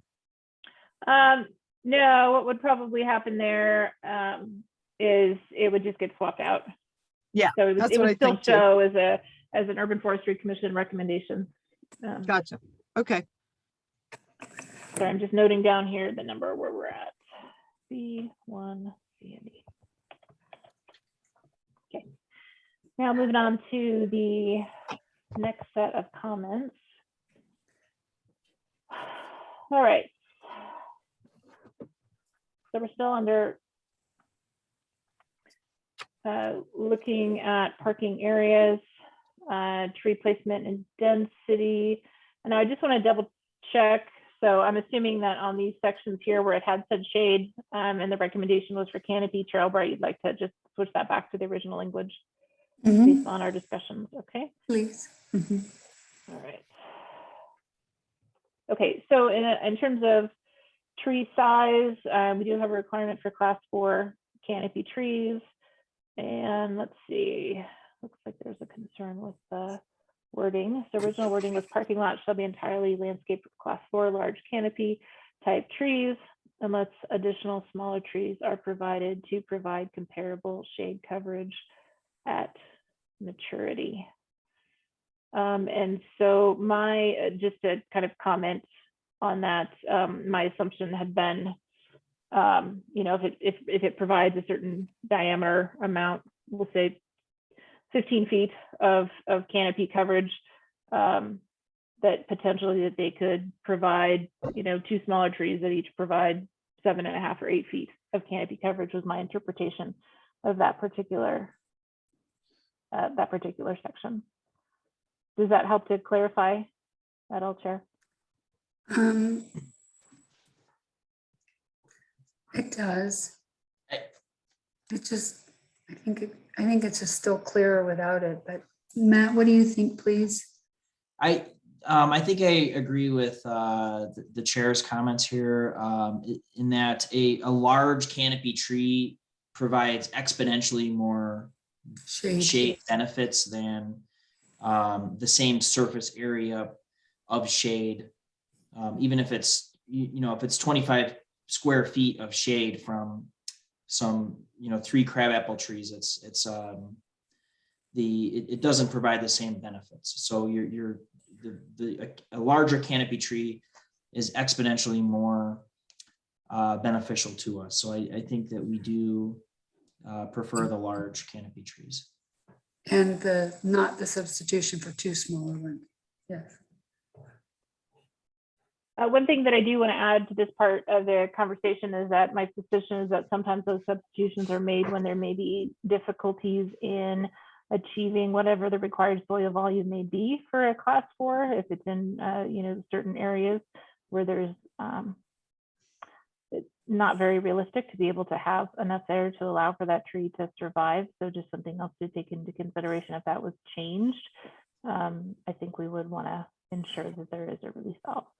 Kelly, can we add something that's specific to that situation? And maybe what we could do is refer back to that section on modifications. Well, I kind of think it's, yeah, I just think the more we can keep together, the clearer it is. I understand what you're saying, but without the specific clarity that says under these unusual circumstances where it's difficult to obtain the appropriate soil volume to accommodate a class 4 tree, then the urban forester can make a recommendation. Something like that, as opposed to unless additional smaller trees are provided comparable, because 2 smaller trees don't provide the same comparable shade coverage. Yes. You're stating something that can't happen. And that's why Right. this doesn't make sense. Right, it's physically, apples and oranges here. So can we just kind of come to conclusion on how you want to phrase this? Just the deletion, is that what you're saying? Yes. What if, Can we just give some discretion noteworthy. to Yeah. the, To to the urban either the forester. administrator or the Or urban the- forester or the landscape Yeah. person? I'm so What if- sorry. I was not able to capture what was being said there. I think we had lots of folks Sorry. talking at once. I have a thought on this. How about something like, okay, we keep in the parking lot shall be entirely landscaped with class 4 large canopy type trees. And then maybe go into to Cynthia's point there, if soil volumes or site conditions do not allow the planting on this site, then mitigations must be sought. And then it kind of kicks it over to Matt to see what suitable mitigation might be. Maybe it's not planting a tree right there, but planting one on another part of the site, or again, going back to, kicking into a mitigation fund, something like that. But rather than planting 2 crappy trees, I think we would want to keep with the better trees, try to get those soil volumes up where it can be done. If I could real quick, what if you required, instead of saying entirely landscape with class 4 canopy trees, what if we said a minimum of 75% of the trees shall be canopy 4? Because then you're allowing some discretion to say, okay, well, this area we have there's a sewer line or whatever, so maybe that's where we'll put a couple of smaller trees, without having to go through like a variance or something. So you're just allowing some flexibility within the development of any given parking lot planning. That works. That works. Sure. Do you think 75% is reasonable? Yeah, I think so. do. I do.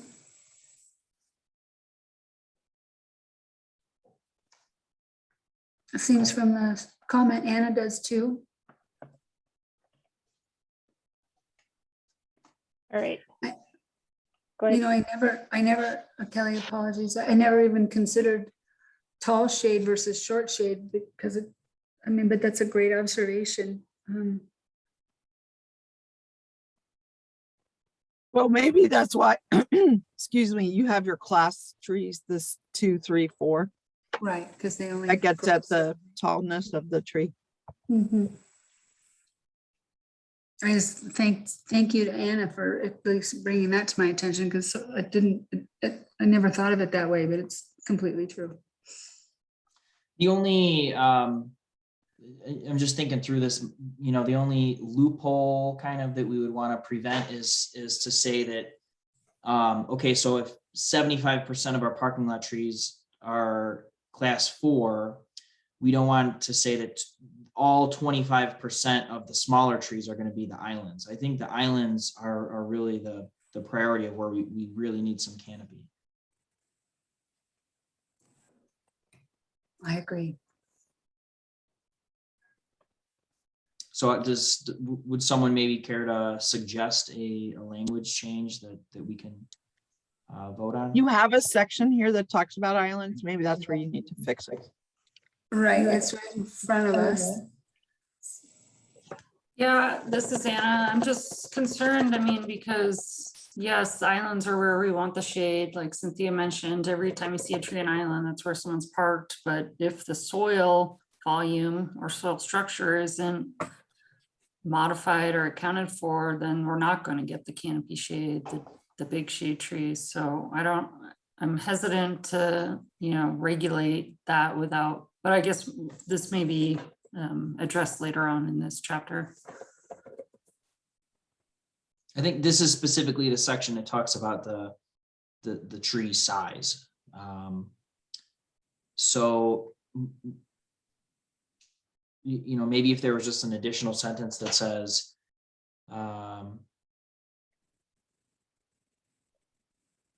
that at least 75% of the trees within islands need to be canopy Class 4. class 4. Yes. We for sure want canopy here, not canopy type. Yes, we do want that type. Yes. I would be completely in favor of that recommendation or that language change. At least it's clear from a proportion standpoint, what's reasonable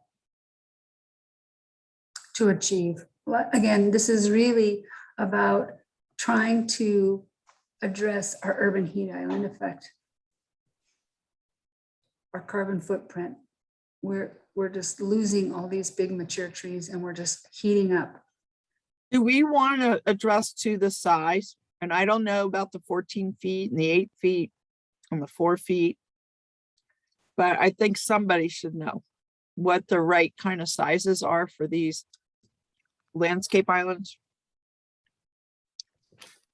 So I do want to mention that, and there's sections here that they're coming up on the soil prep, and that's where we'll see some of the soil volume and quality comments.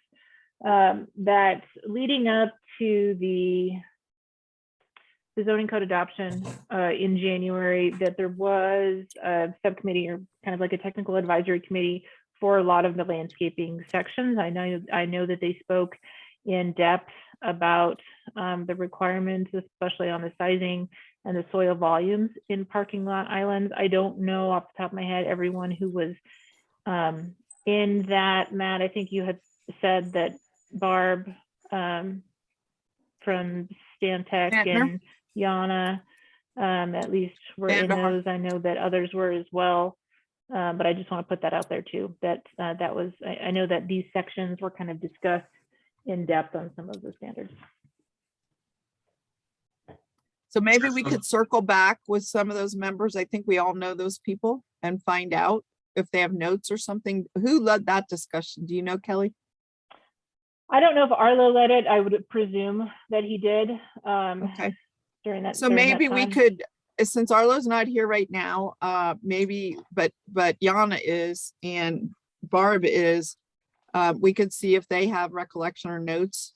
I mean, I could do that, or Cynthia.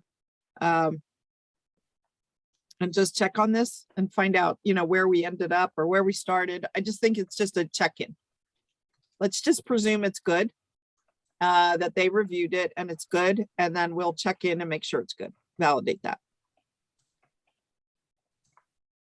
Okay. I'm going to scroll down so we can see that that soil preparation section too. In the version that we had updated, we just added the staff version that was initially released added a comment about the soil quality, but otherwise had left the standards as is. And Matt and I have certainly had conversations talking about soil depth and some of the requirements, and especially talking about the class 4 trees. So that is something that, yeah, if we do loop back with those, some of those experts that were on that advisory committee, I suspect that will be part of the discussion. Yeah. I recall, Naomi, when we were working with the downtown streetscape design standards, you know, the volume, it was all measured in volume and 3 feet. Well, that's what I'm kind of confused about, because that's why I'm like, shallow. what is this 14 and all this stuff? Like, right. Matt and I were just in a conference for the Nevada Landscape Association, and we just presented at that conference soil volume. There was a whole separate section on soil volume. Matt is considered one of the experts at this point. And we were not talking in terms of, you know, but maybe volume can be obviously expressed in terms of cubic volume and therefore feet and yards and so on. But Matt, maybe could you review this and I mean, we just presented on this like 1 month ago at the convention center.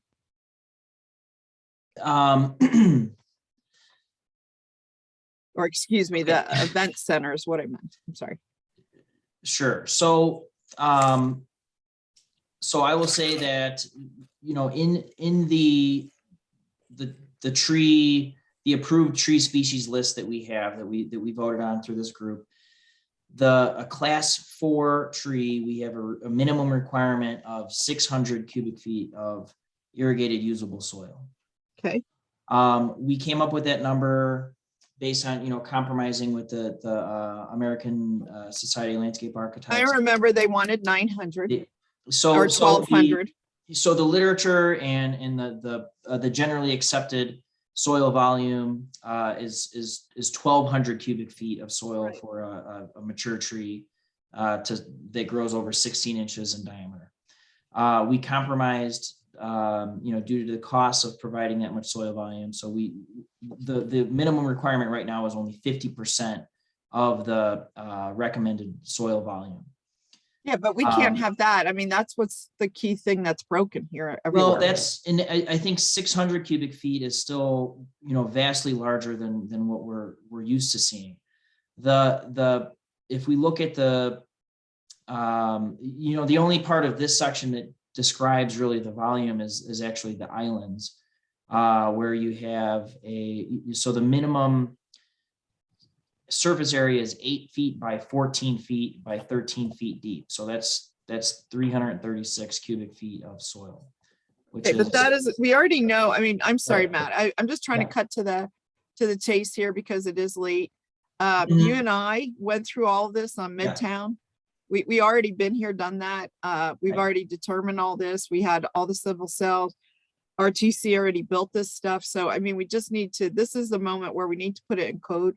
And whether we have it as a separate number, we have 5, 6, 7, then maybe there needs to be the 8 right here that speaks to the volume. I mean, there's 2 key factors on these trees, or 3: tree selection, soil volume, and irrigation. So we've been covering tree selection throughout. I've seen very little discussion of the soil volume. You know, we should just get it in. I mean, RTC just did it. They're doing it also on, is it Sutro? I don't want to say the wrong name. Adi Sutro. yeah, I that will. whole- Mhm. Adi Wells. Thank you. I'm sorry. And so, and then the irrigation. So as long as somewhere in here, we address the volume and we address the irrigation and we have the right kind of trees, we're going to have a tremendous improvement, you know, at those 3 things. So Kelly, maybe I need to ask you where, I mean, this seems like a good place to put it. It's like soil prep. It's placement of lighting. Maybe it should go in between soil prep and lighting and just talk about soil volume. Well, why Or can't maybe the soil prep section discuss volume instead of soil depth? Yeah, that would be fine. Well, it's 2 different things though. I think it's good to address specifically the soil volume. Matt's got I- all numbers and figures and has done the work to just put us another Number. Section, right. I'm totally in agreement with that. I just think it And I needs to be just saw consistent Anna with made a depth. comment there too. I mean, we all know, we've been through this for year after year after year. We've kind of fought this battle on Midtown. Now it's more accepted. They're doing it on Adi Wells. We just need to address it here. So can you just take care of that, Kelly? I mean, give us a new number and talk about volume. Yeah, Soil so volume. this is one of the sections that the technical advisory committee that I know that they did focus on. So I'm going to see if I can get a full list of who was on that advisory That's fine. committee so we can reach back out. Well, And we if you- can do that, but the group that is right here on the urban forestry already knows this problem.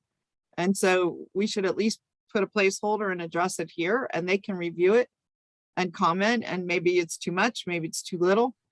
But I think that was what we should do, especially since you want the group to vote next time. You know, and then it can get amended through the comment period if it has to get changed. You know? I mean, I don't mean to be talking fast. I'm just, we've talked about this like to death. And so it's just time to put it in. I don't mean to death in this group. I mean, for the last several years in this group. I don't mean on this conversation today. Just a note to Kelly, in the soil preparation section, it does talk about the surface area of soil, you know, on parking lot edges, you know, I think that soil volume is really the key thing to talk about with islands, because there are cases where you can have the volume while with a smaller surface area. There's actually I think it's at the Sports Authority or Dick's Sporting Goods or something. They actually did use silva cells in the parking lot to get the soil volume. So they do have a small surface area of a tree pit or tree island, but they do have a larger soil volume. So Kelly, maybe that it's just 2 options, you know, like you either have to have a big enough planting area, or if the area is smaller, you've got to have enough soil volume, however you're going to create that. And I mean, we can leave it to the ingenuity of the team that's designing, but they've got to have one or the other, you know? And I think, is that what you're getting at, Matt? Like a this or that?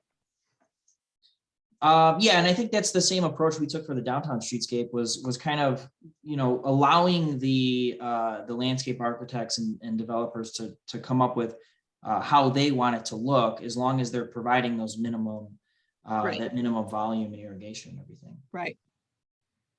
So what can we do here to help Kelly get this drafted so we can move to the next section? Can we just pick it out of something we've already drafted before? Can we I can work with Matt and we can come up with something if that's okay with everybody. I'm fine to leave it at that. I mean, I just know we've been over this so much time and I know everybody's tired and we want to get through today. So if we could just stipulate that there'll be a section that speaks about soil volume and, you know, give some Right. alternatives for people to work with. Yep, Sounds good to me. okay. Thank you. Kelly, And, do you I- agree with that or?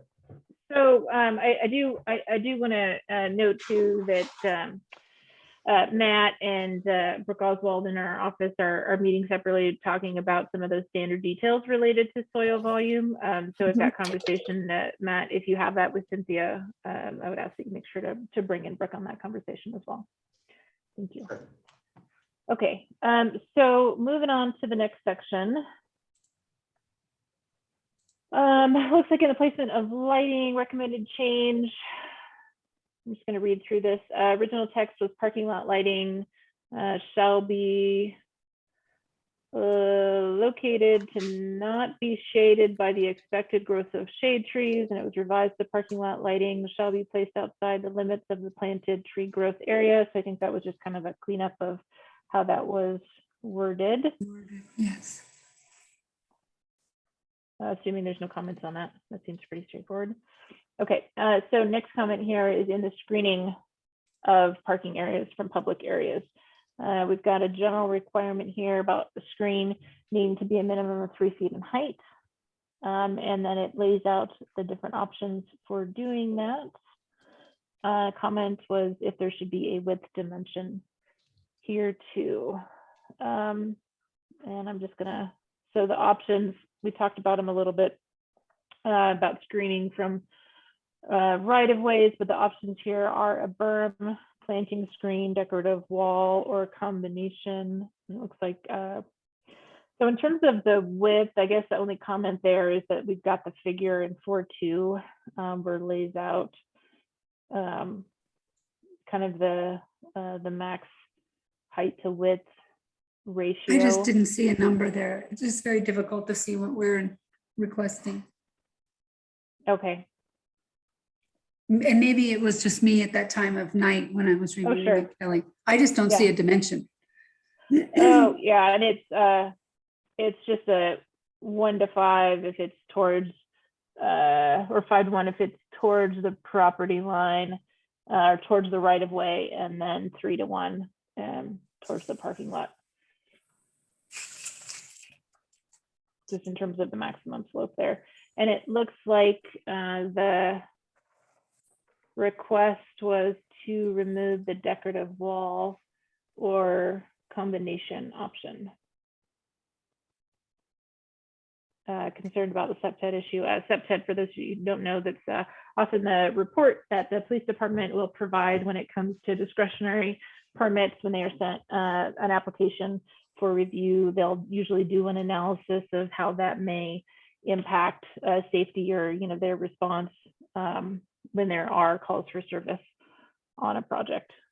What is this word? What is this about, Cynthia, where you say, I think the presence of walls creates a CEPTD issue? That's what what is that? septic. That's what Kelly was explaining. It's all about safety. I know, but what is that acronym? We just all say it. It's something about environmental protection, blah, blah, blah, but it's all about visibility. Yeah, It's all about creating prevention spaces. Yeah, prevention. through crime environmental prevention, blah, blah, design. blah. Yeah, thank you. I've had a really rough day. I apologize. The whole idea is that, it was just a thought that, if they do create those kinds of issues and. I totally get it. I just wasn't familiar with the acronym. I'm fine. Oh, thank you. You want to go on, Kelly? You can keep going, Kelly.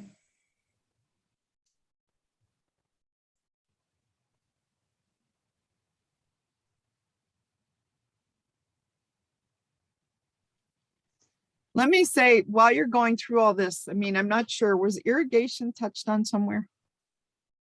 It is coming up, I believe. I don't think we've gone over that yet. Okay.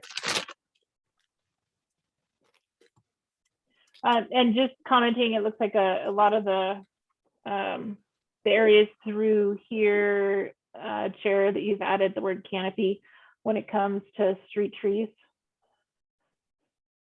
And I think you had recommended adding canopy in some of the other sections. as We can well. do shade.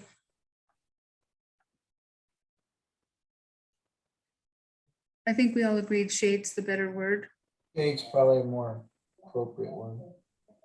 And let me ask this too.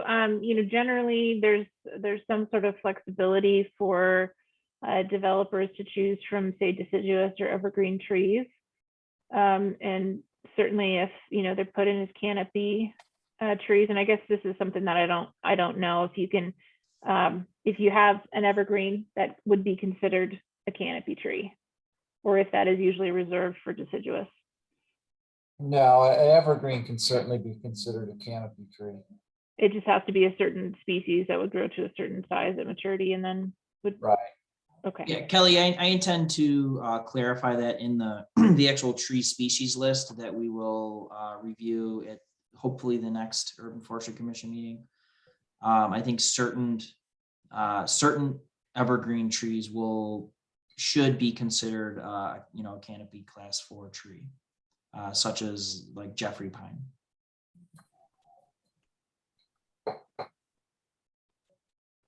Okay.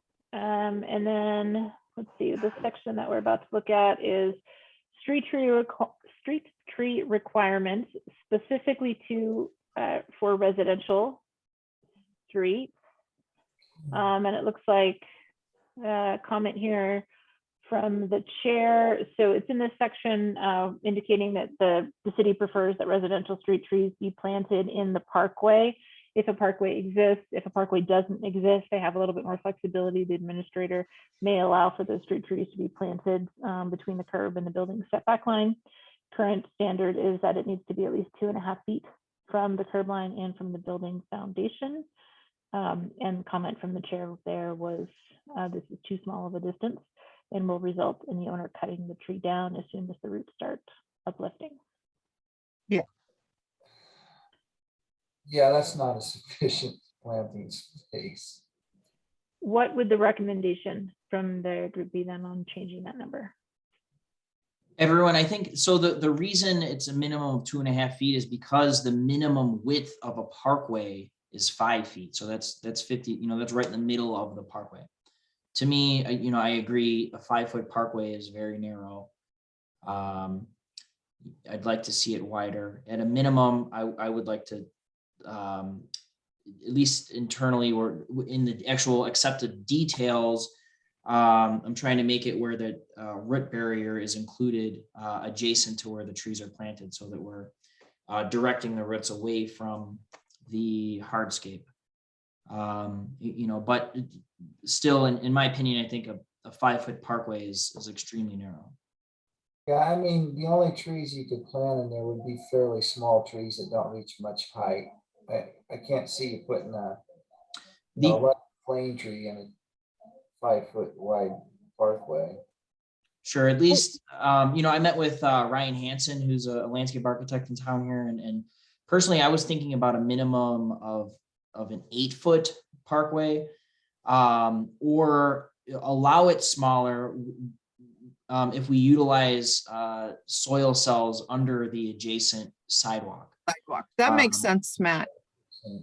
So that was what we've been talking about. Either you have a wider open space for the tree to grow, or a smaller one where you create the volume below the sidewalk and the planting area. So is this written in here well enough here, or do we have to do some wording here? So yeah, let's focus please just on this particular section. If you're requesting to have that 2.5 feet minimum from the curb line or the building foundation, and perhaps the 2.5 feet is sufficient depending on the width of the parkway. Perhaps it's half the width of the. Oh, actually, this is specific to when there is not a parkway that exists. That particular measurement. So if that number is requested to be changed, please just let me know what that recommendation is from this group. And what about 4 feet? Just throwing it out. I'm wondering if we could have language that says, but at least a minimum of 4 feet, say, where allowed or where it can occur, where feasible.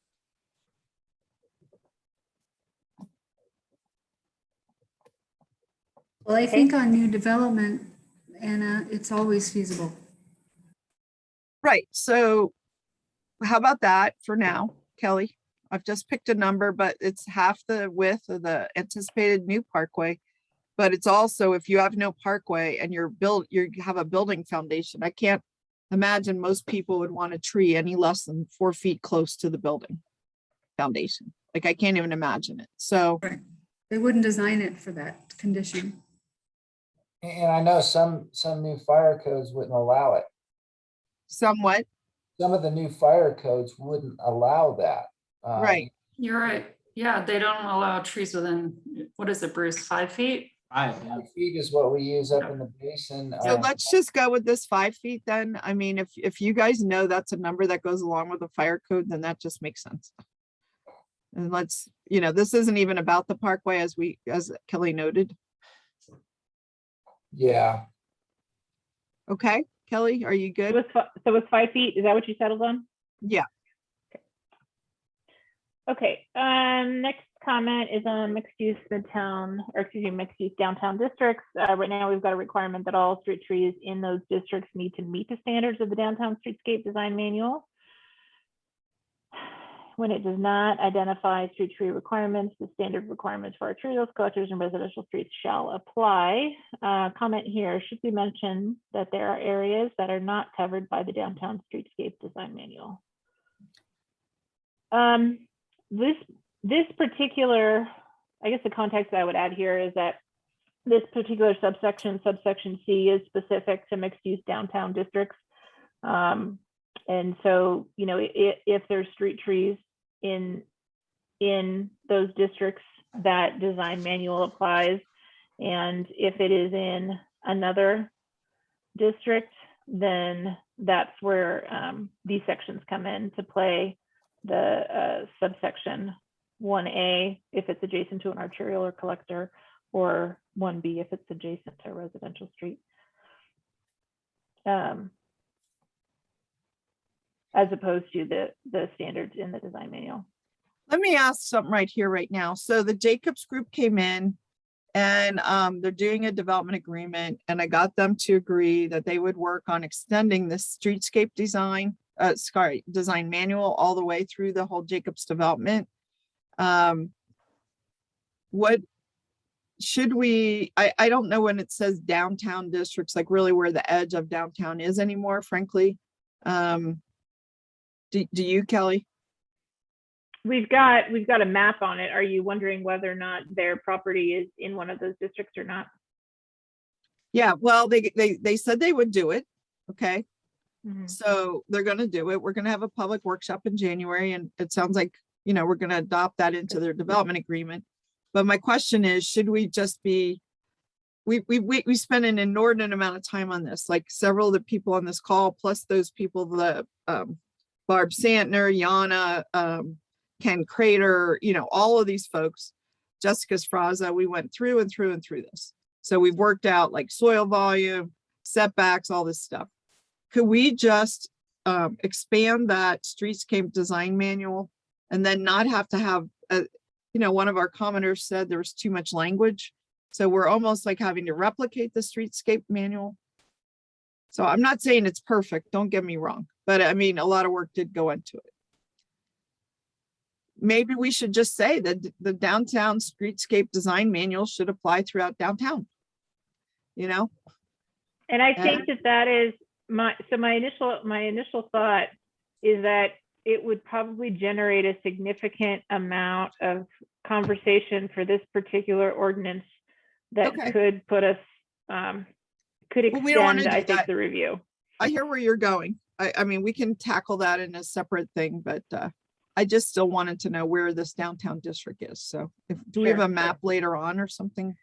Not in the code, but I'll see if I can pull that for you. I'm just going to make a note to myself to. Yeah, I would just put it in here, as one of your little diagrams so people know where that is. And if it's updated somewhere else, then it says, or as shown, you know, in code section, blah, blah, blah, wherever it's adopted. You know, I can't get the map to open on my computer right now, but but I think the downtown or the area that is included in downtown streetscape design manual ends approximately at Arlington Street. So anything west of there, for the most part, is excluded. And it's going to be anything that has that zoning district applied to it, that mixed use downtown district. Well, as Naomi said, I distinctly recall in the Jacobs product that they specifically wanted to be outside of that boundary when we created the downtown streetscape standards. well, it's So- changed. So But at the now last they're meeting, willing to do it, yeah. yeah, at the last meeting, they agreed to do it. I asked for several condition changes in the development agreement, and that was one of them. That they work to adopt the same downtown streetscape manual that we already adopted, with maybe a few changes, but not many. So, okay, All right. I'm going to move on to the next Good. section. This is under planting schedule. I'm sorry, we're still under- I'm sorry, Kelly, can we go back up there? Sorry, the D2, when landscape medians are used, they shall be a minimum of 10 feet wide, shall not contain turf, and shall not use any spray heads for irrigation. There's some drip irrigation where there are considered kind of spray heads. So Yeah. do we want to say only drip irrigation is allowed? Just 'cause there's different types of drip irrigation. There's the ones that are like the drip emitters, and then there's the ones that are the spray emitters. And I feel like the spray emitters are okay as part of drip irrigation. and I totally agree. I find them actually better a lot of Yeah. times. They are, they're recommended, yeah. So do we want to say a different word to qualify what you don't want them to do, which is what do you call those spray heads? What was the goal here, Kelly? So this actually is text that is carried over from the previous version of the draft from 2020.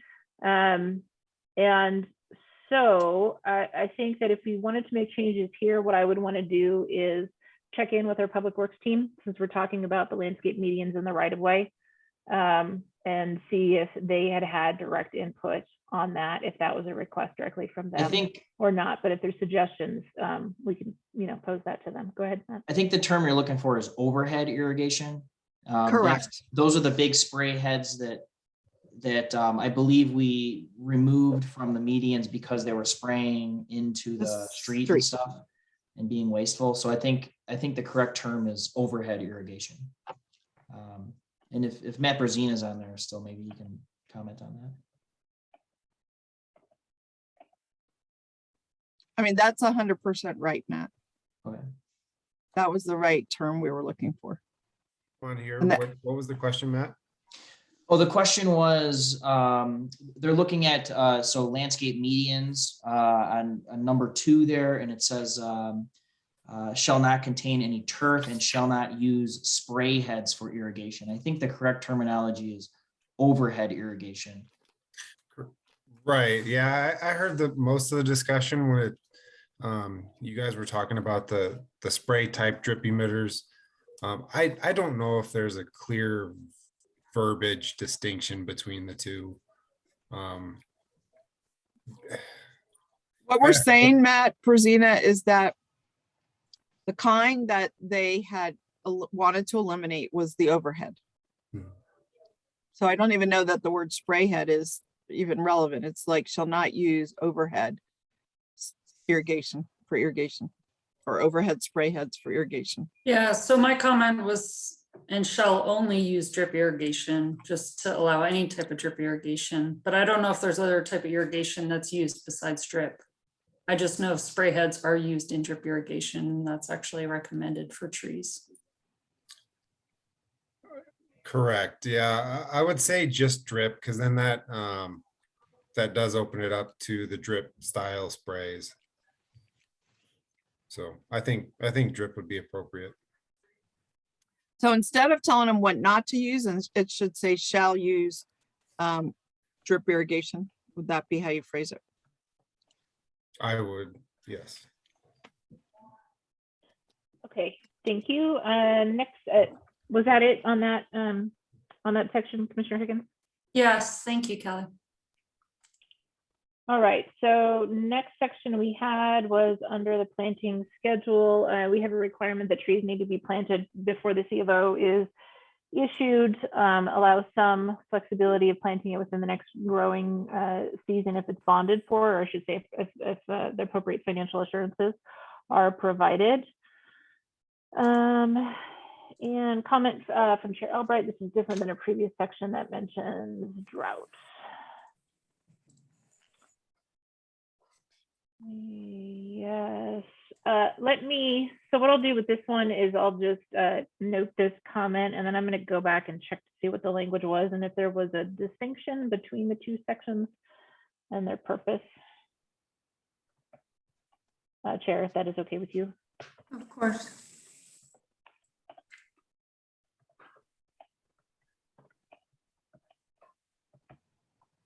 Okay, next section. Let's see. I see the input here of changing urban forester to city urban forester. Next comment here is under, it looks like maintenance.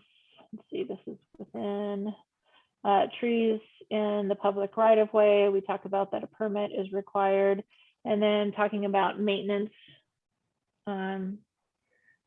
And that trees planted in the right of way, they need to be maintained by those abutting property owners or neighborhood associations, special assessment districts or maintenance districts, that they need to be maintained in accordance with those requirements that were in chapter 832, which you had reviewed previously. And then the comment here is there should be a requirement on the landscape plan that identifies who the maintenance responsibility belongs to for record keeping. That way the city has the right to contact and insist that it be maintained if it is not.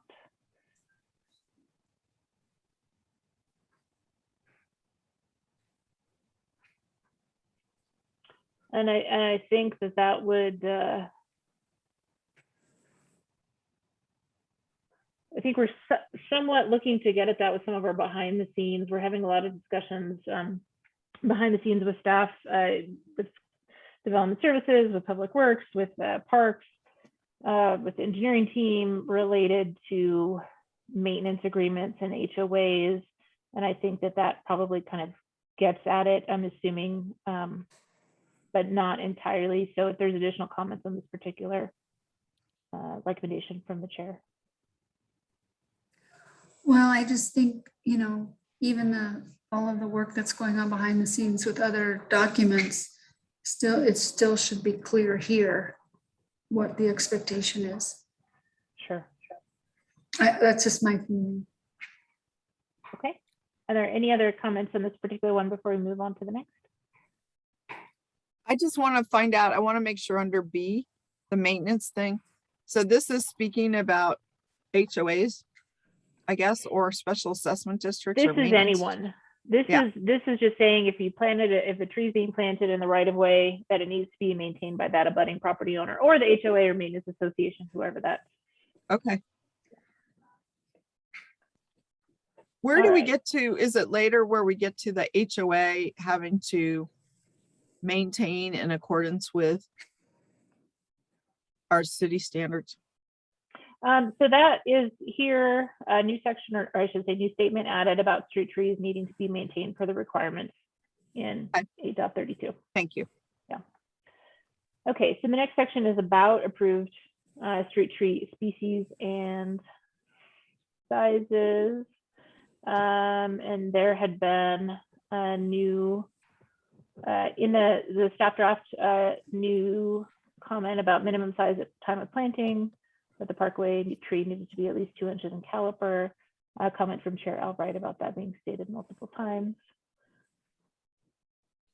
And I'm gonna just ask Matt real quickly. I think that was one of the things that you had wanted to add, so I don't know if you want to speak to that request, if I'm remembering correctly. Are you still talking about maintenance? This section right here that's highlighted. Oh, I'm looking at my own here. Yeah, I thought that was addressed earlier, that when I was talking about replacement trees, that the minimum size of replacement trees was 2 inches in caliper. So this is now talking about the minimum size of planting new trees is 2 inches in caliber.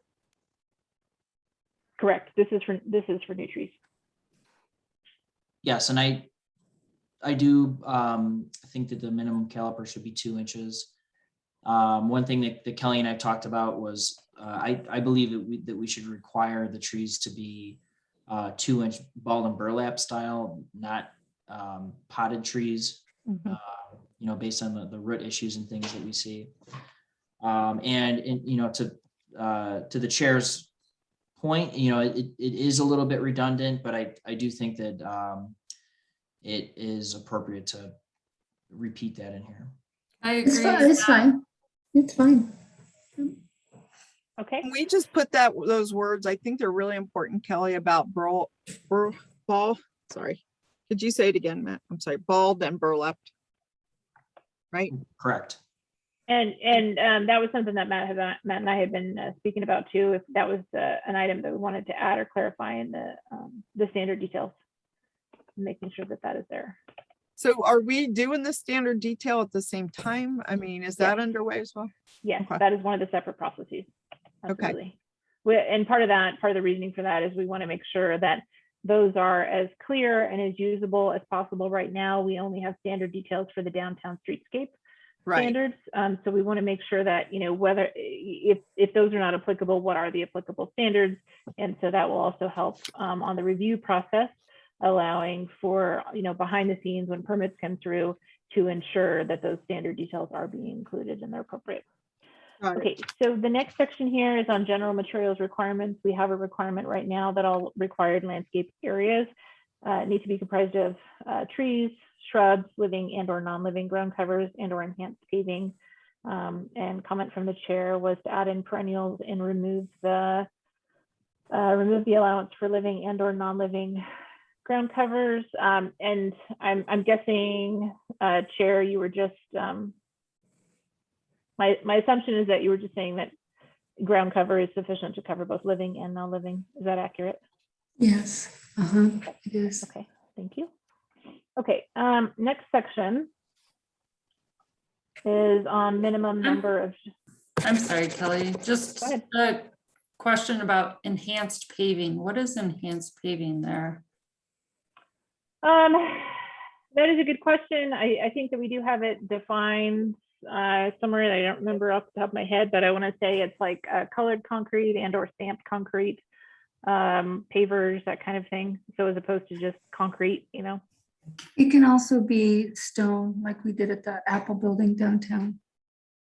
Okay, yeah, it's just a question. I mean, because I just watched a webinar recently about pavers versus pervious surfaces versus non-pervious, concrete. And so, I don't know, just a comment there that, enhanced paving might be a relic of the past, that maybe, but we want to change the language, but I don't have any suggestions at this time. Okay. Thank you. Next section, minimum number of trees and shrubs in required landscape areas. So in non-residential districts, so that's going to be like industrial, commercial, mixed employment, there's a requirement for at least half of the required trees to be evergreen. And it looks like the comment from the chair was to recommend reducing the percentage as they don't grow into screens because they're spaced too far apart to ever do so and grow exceedingly slow. It would be better to require shrubs such as forsythia, burning bush, etc., that do grow large enough to screen the uses from public view, and evergreen trees do not belong in parking lots. And this section specifically discusses parking. Why is that even in there? You got any thoughts on that, Matt? I don't understand why you would want at least 50% of the trees to be I love evergreens, but why does it matter whether they're evergreen or 100% deciduous? Whoever wrote the code made that up. I think I wasn't. So I'll speak to that. I'll speak to that a little bit. And part of it is especially in those non-residential districts. Well, just generally that, that the year-round screening certainly comes into play when you're talking about the evergreens, and often you're going to see that in those buffer areas between commercial or non-residential uses and residential uses too. And I would say this is pretty common, at least what I've seen in other jurisdictions, of requiring a mix of deciduous and evergreen. And I'll gladly go take some photographs around town of recent installations of what that actually looks like in reality, and how it's fairly comical that it is absolutely not ever going to achieve the intended goal. So do we want to just strike that sentence out? I say we do. I think we should too. I'm all for it. So Mark Chappelle is saying former city forester wanted okay, just disappeared.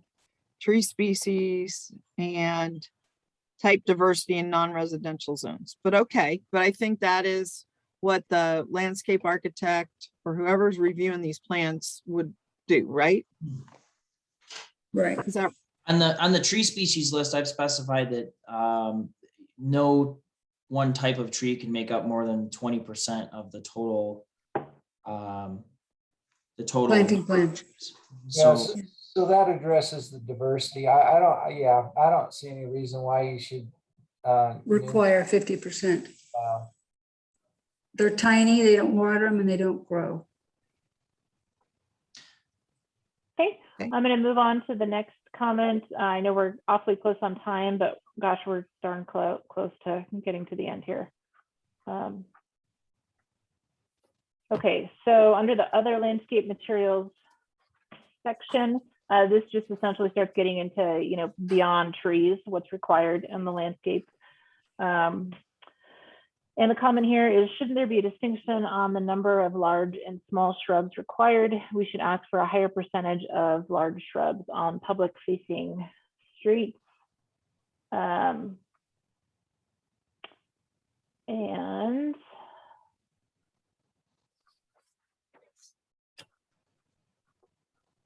we do have, shoot, I wish I knew this off the top of my head. It was on, let's see.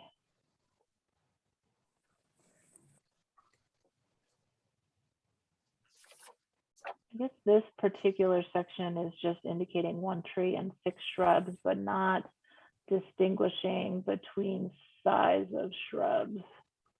So Cynthia, what is your recommendation of changing that language? Well, can I see what we're talking about? She's scrolling, so I'm trying I'm to gonna go back down to that section. It was a section on shrubs here. So it's 25% minimum 5 gallon, and then 75% 1 gallon or larger.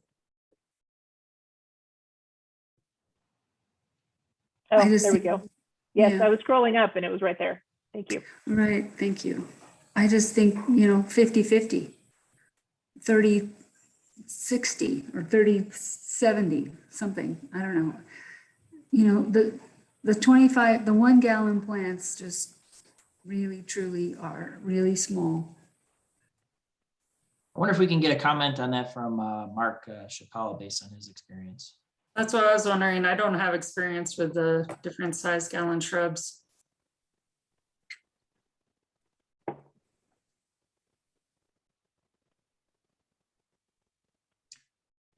Maybe we can move on and, oh, okay. Here's Mark. $75 versus $150, no opinion other than cost.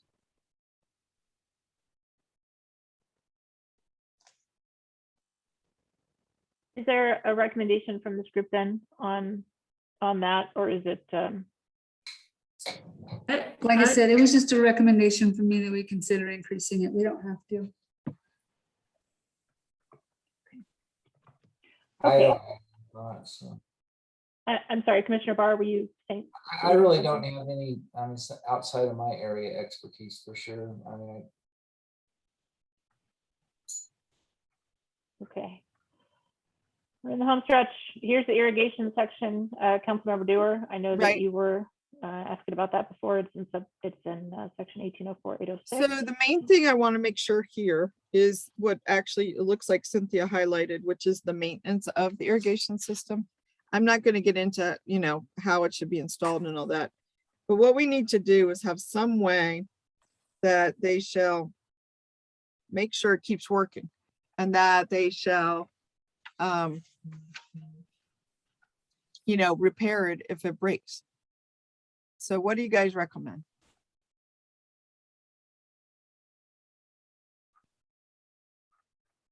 Oh, Sorry, I'm scrolling through. I just wanted to verify my, this particular section is on maintenance overall of the landscape. So it is not necessarily specific to irrigation.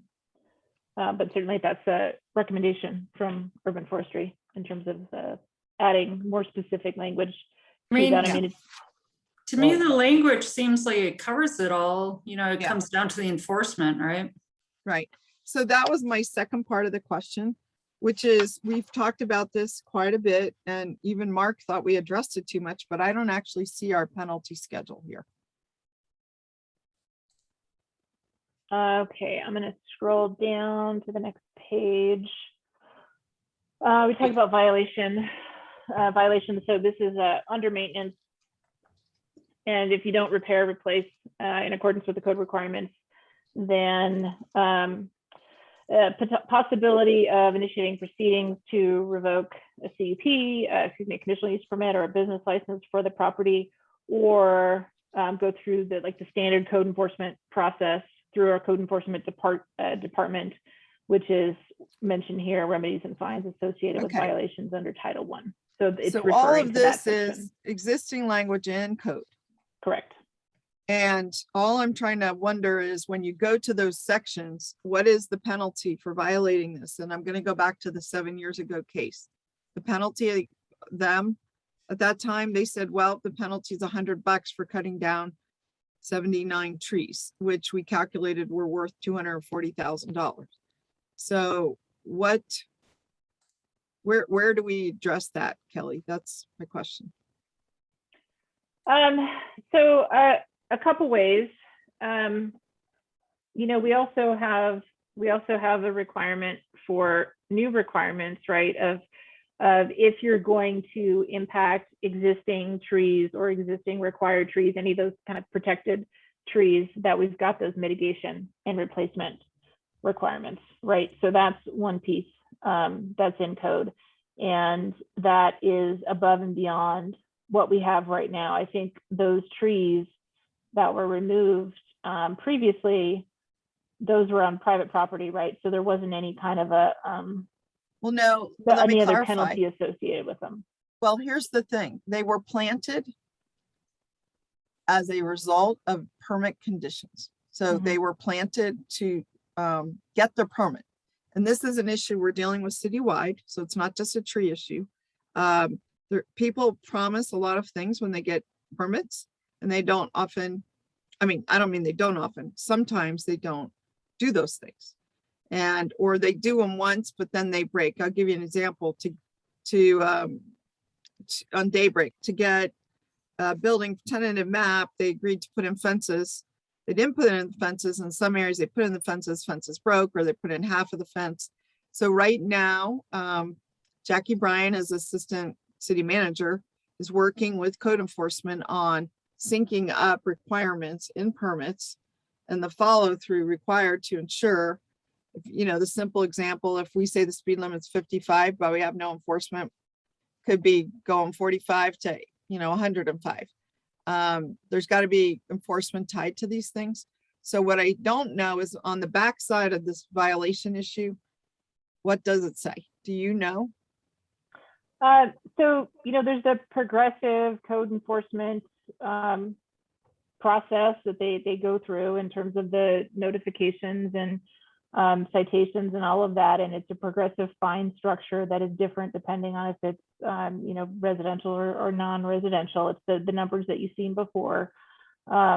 Alternatively, though, I mean, there's also, I think, a couple of the important items in here that are in existing code is the possibility of initiating proceedings to revoke the use permit or the business license. That's which- really extreme. I mean, but I understand that that's the final judgment, is that you don't get to do your thing anymore, like your business license. But by then, the person that's in the business, probably a different person built that business physically, and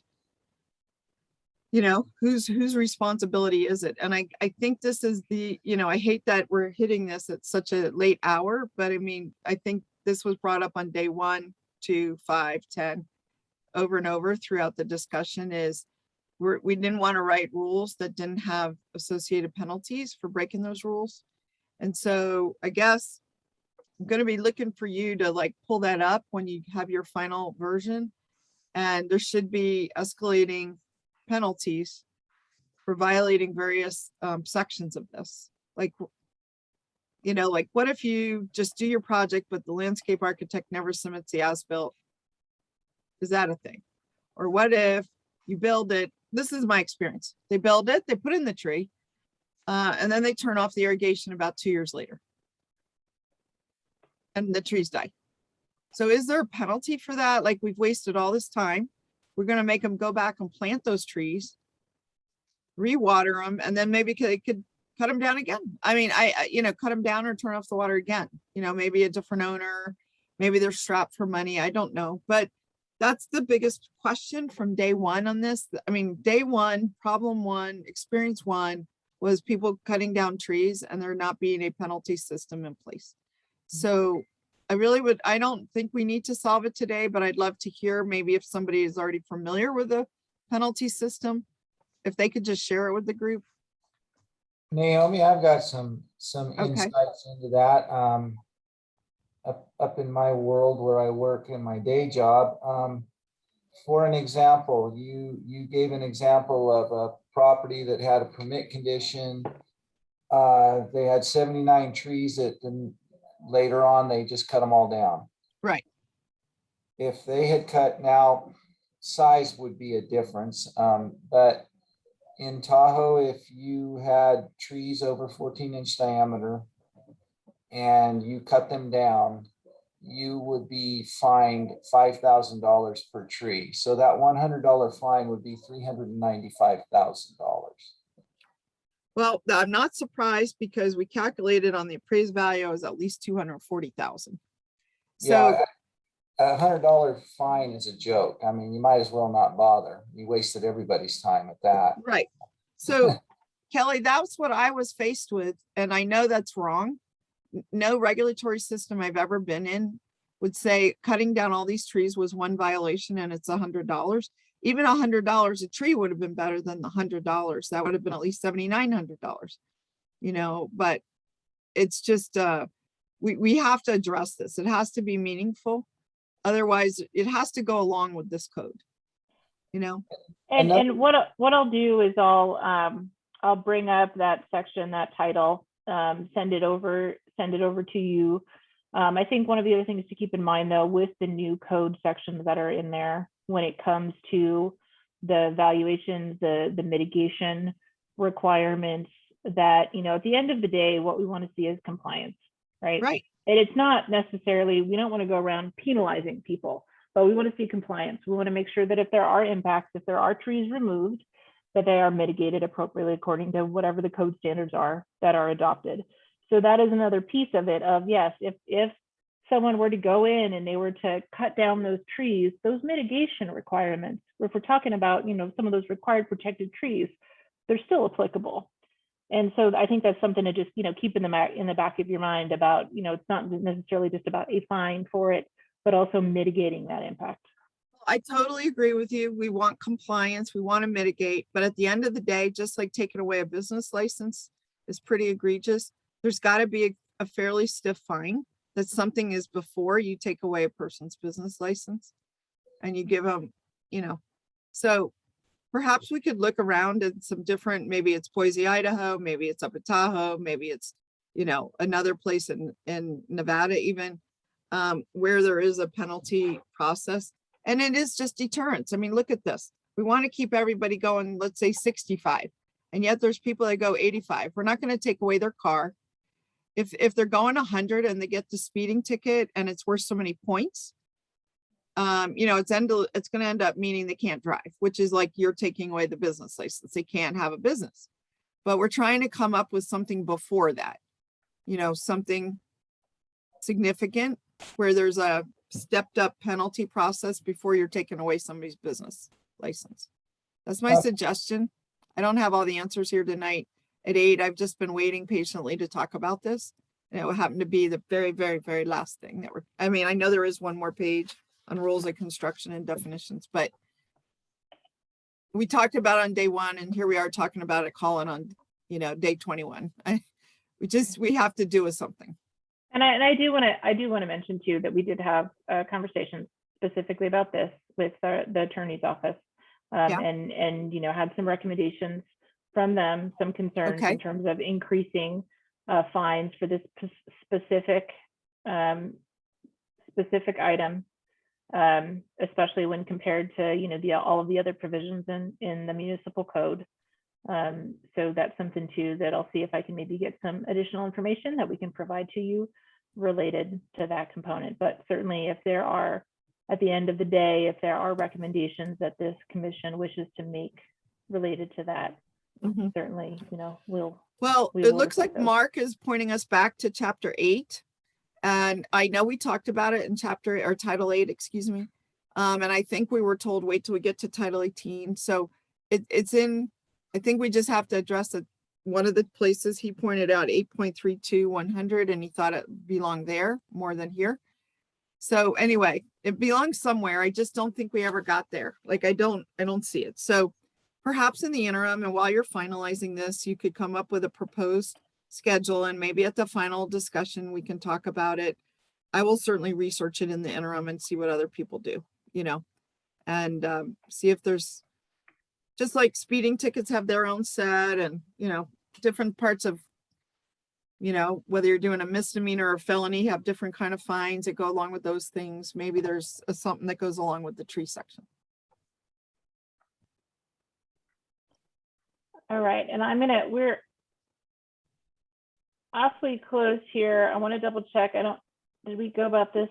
Did we review this section, these 2 comments? I don't think so. So related to the maintenance, comment from Chair Albright that a sentence must be added that states top trees shall be required to pay into the Relief Reno Fund to plant new trees elsewhere in accordance with the appraisal formula. And this is the section the section to discuss not turning all the shrubs into lollipops, but naturalized pruning techniques. This is a problem in our landscape and aesthetics of our community.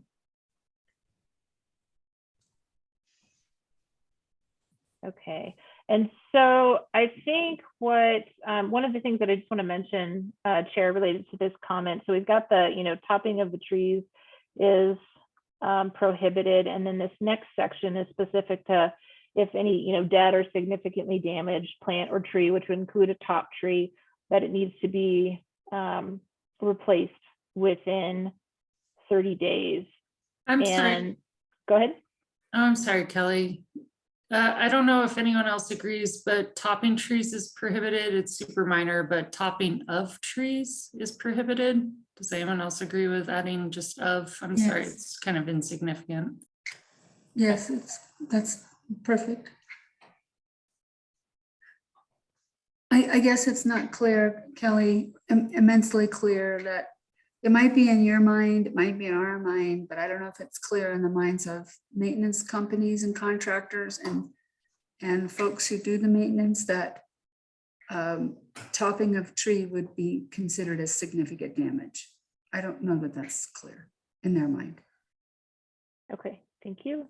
So recommendation there is clarifying that and making sure that that is obvious, that topping of trees is considered significantly damaging a tree. Mm-hmm. Thank you.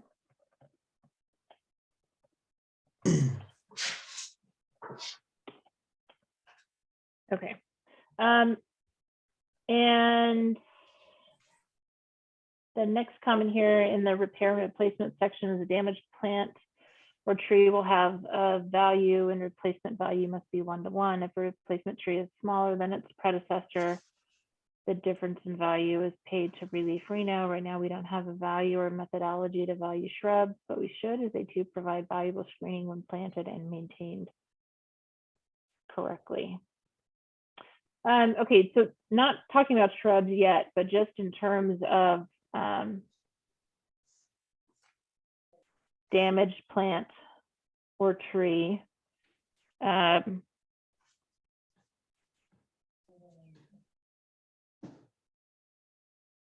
I'm If just it's thinking back to clear, the if it's clear in mitigation. your mind, then that's fine.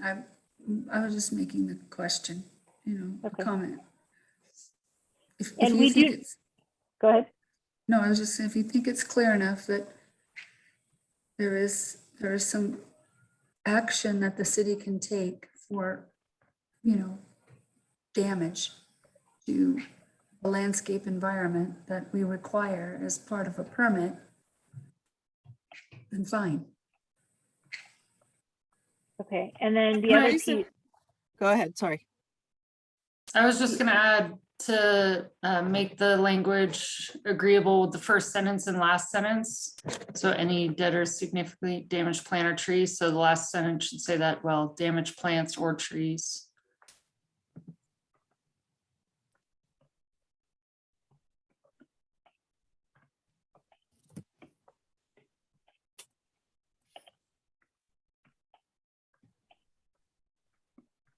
thank you. Okay, the other piece of that, no, we do not have a evaluation related to shrubs. That is not something that we have discussed before. And that's something that I don't know if the rest of the group would like to pitch in with comments on that particular recommendation. Well, I realize we're a forestry commission, so we're not worried about shrubs. It's just something for staff to think about when we're requiring these materials for certain reasons.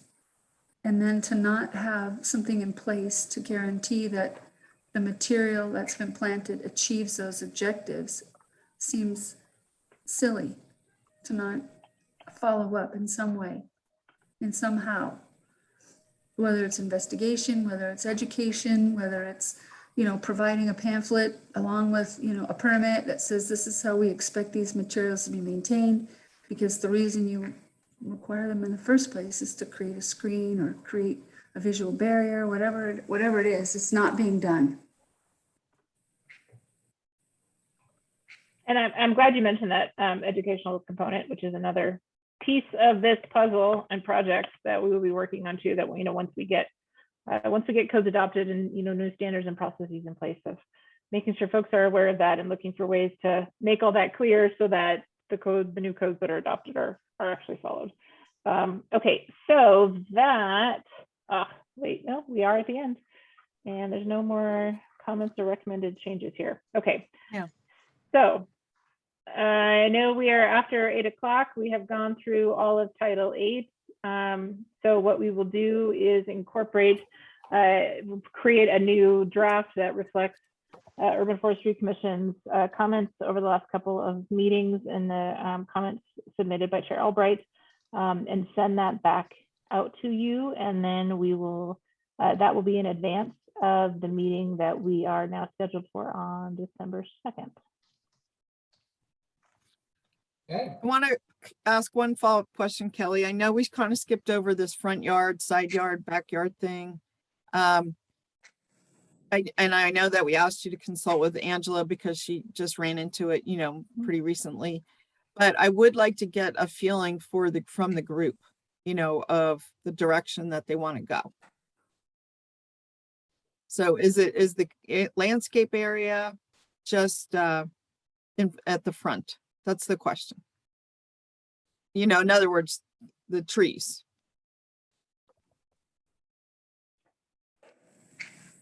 Can I add a little bit to that too, just in terms of requirements? Yeah. Okay, so like for residential properties, front yards need to be landscaped. Obviously, no matter what type of project use it is, there's street tree requirements. We have requirements in parking lots. We have requirements for screening and landscaping, residential adjacency, buffer landscaping. So not necessarily just in the front. It's going to depend on some of the specifics of the property, but I just want to put that out there.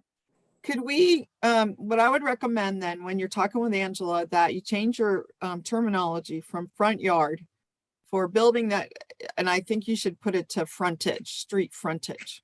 Yeah, Because most, what's that? that sounds more realistic. I mean, front yard for industrial Right. complex or whatever doesn't make sense.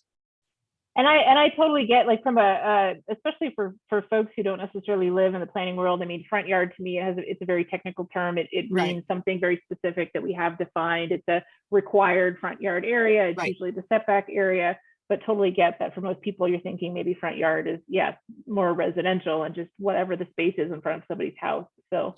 Right, but understand that this concern. came up and really they needed to address the trees on all sides that fronted on streets. But they only addressed them on one side, what used to be the front yard of the removed building. So there had been a residence there. And so they only dealt with the trees at the front of the building that used to be there. But in fact, the property, had multiple frontages. So if you can get rid of that term in the, commercial, multifamily, whatever the right term is, and go to street frontage, then I think that would be a really important change. Yeah, that would make sense. And resolve a lot of arguments too, which is the goal here. To make clarity. Thank you. Kelly, you Okay. have done a phenomenal job helping us with this. I mean, we could never have gotten here without you. Yeah. Well, I appreciate all the comments and input, and I know it's been an awful lot of hard work and so many more meetings than you were probably ever hoping for this fall to talk about trees, even though I know you all love trees, but maybe not that much to do all those meetings. I don't know. So I appreciate you hanging in with us through all this process. Hopefully we'll be able to be able to take a successful vote at the December 2nd meeting. And then just so you know, timeline wise, what will happen is we're going to be going out through that public process, talking to all of the different stakeholders that we've talked about through this, early on in the presentations. There's a ton of different perspectives I think that we will hear as we talk to all of the stakeholders. We will let you know when there are public meetings. You're welcome to, attend and kind of be a fly on the wall if you want and listen to some of those conversations as those come out. And then what will happen is that after those the official public outreach kind of concludes, we will bring an updated draft back to the Urban Forestry Commission for a formal review and recommendation. That recommendation is then going to get moved forward to the Planning Commission for their review and recommendation to City Council. So just to let you know in terms of process, that's what's coming up. Okay, Kelly, I'm sorry, can I just confirm what I heard you say? Which is, you'll come back to us with a marked up copy. We'll review it at our next meeting. Then you'll go out to the public. We can participate in those, fly on the wall. You're going to take the public's input, and then you're going to come back to us with a revised draft that incorporates what staff and everybody feels the public input should convey. And we'll have a chance to look at it, and then it goes to Planning Commission and City Council. Yes, and then I want to be clear too that in terms of when it comes back to you guys, to this group, to the commission, we're not going to be asking you to do a line by line review at that point. Hopefully it'll be a lot less painful. You'll be able to review it and then take an action recommendation of approval or denial, or approval with these changes on these concepts, that kind of a thing. So hopefully it'll be a faster Kelly, process when it gets back to you. There's a commentary going on about this ground cover, which we just should check. We should just cover before we leave. I hate it. I mean, we're tired, but we don't want to miss it. And we don't want to send you off thinking that we've done it. Two groups that I would ask you to check in with. One is the Nevada Landscape Association. They've been pretty active, a couple of their members, but they, like NAIOP or whatever, they may form a subcommittee to kind of review this. If you give them a little bit of a heads up, they may just designate some of their members to review it as, on behalf of their association, just like there's other associations. And the other group that's been really following this, although they haven't spoken to us directly, but they have sent Lynn letters at the decision-making process, is the Division of Air Quality. So Division of Air Quality really cares about the impact of trees on the heat island and our air quality. And we apparently haven't met the air quality standards. So they are counting on this rule, you know, since they're the protectors of the air quality. So we want to just make sure that we include them in our outreach program. They are already on our list. Okay, perfect. And then there's been a couple comments about ground cover, and maybe Anna, Matt, it looks like Cynthia are talking about it. Could one or more of you just clarify what it's all about and what we need to do? Yeah, so I live in Northwest Reno, a lot of new development going on, a lot of, you know, kind of concentrated use, you know, condos and stuff. And they have to do a lot of contouring of ground to put in all the use. And so when they put in their landscaping, they put in all rock around all the trees. There's no wood mulch, a lot of boulders. I understand the boulders to stabilize, but it's all rock. And all I can think of is that rock's going to heat up the soil, and with no mulch, you know, you're not getting the beneficial recycling of nutrients, blah, blah, blah. We all know rock mulch is better. And so all I can think is when all these new developments are going in, that this rock is just going to heat up around these trees and kill these trees. And so they're putting in all this expensive landscaping and these trees are going to die, is my thought. So how do we prevent this? Because I just see it over and over again. So I would like to address it personally. Should we just require like an area of mulch beneath the planted tree of a certain dimension? And even if that's to grow over time with the growth of the tree. I mean, is that even possible? Something like that? I totally agree. I think there should be a minimum diameter, circumference, whatever radius around the tree of wood mulch versus rocks that are just, you know, yeah. Matt, anyone thoughts? Yeah, so I suggested earlier in the document here a minimum diameter of mulching around each tree. I think Kelly, I think I suggested 5-foot diameter around each tree and 1 foot minimum around shrubs. And I think it was, I think the comment on that from you was, or the drip line, whichever was greater. I think we settled on 5 feet just because the drip line is up, you know, varies so much. So I think this, at least my suggestion was 5-foot minimum of organic mulch around the tree itself. But this specific section, oh no, I lost it. The so where it talks, so under ground cover, where it talks about decorative paving, artificial rock, and other inert materials, up to 25% of the required landscape area, you know, maybe inert materials. And I think that's kind of what Anna's bringing up as well. And we talked about this yesterday, is that virtually 100% of the landscape that I see tends to be inert materials such as frac rock.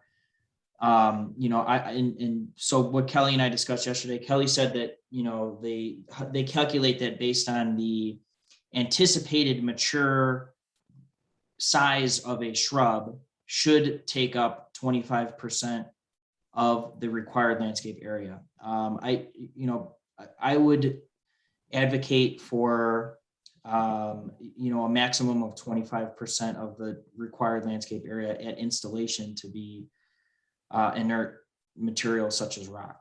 Yeah, because they're not coming back in to fix this all.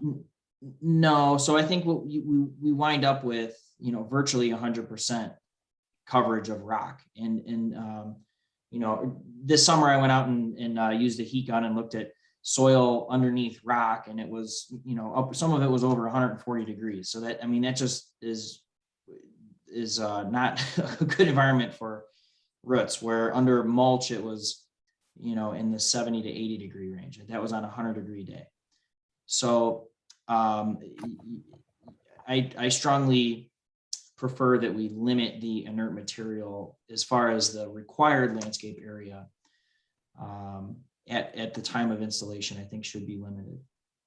Matt, I agree. I think there should be a minimum for each tree that's planted. And I agree the 5-foot minimum of wood mulch around each tree, like I don't have any scientific background on, what that area should be, but I think we should be requiring it for each tree because I just see rocks piled up right against these trunks and it's ridiculous. Yeah, I mean, you get this, Kelly. We do all this work for months upon months upon months. We come up with like a great standard and then this one thing can undermine. It's just like missing the watering. If we miss, this issue, then it's like for naught.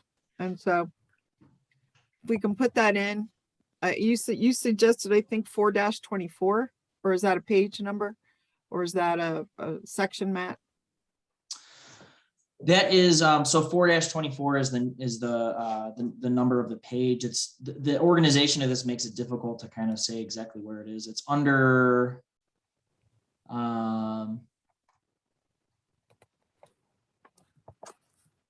sorry, I have to scroll so far to see what chapter we're even on, because it's under parking lots and then street trees and then. So under 4-26 is a subsection on mulch. Okay. But I'm Right, talking well, I about the think- decorative paving and inert materials. So there's two things we're talking about. So the mulch around the individual tree and then the overall landscape, how much inert material are we allowing in the landscape as a whole? And I think, what I'm seeing is that, up close to 100% of our landscapes are rock. And, whether that's rock itself or DG, which to me, DG is just small rocks. It's still Right. rocks. So And do you that's, think we can just get that fixed there, Kelly? Is that? So this section, so in addition to adding the mulch diameter, adding the requirement for a 5-foot diameter of mulch around each tree, that would be on 4-26, and then the change to 4-24. Matt, I think it's under subsection C is what you were referring to. So that would potentially be adding clarity in the language about the up to 25% at installation when that's calculated, not at maturity. Is that accurate?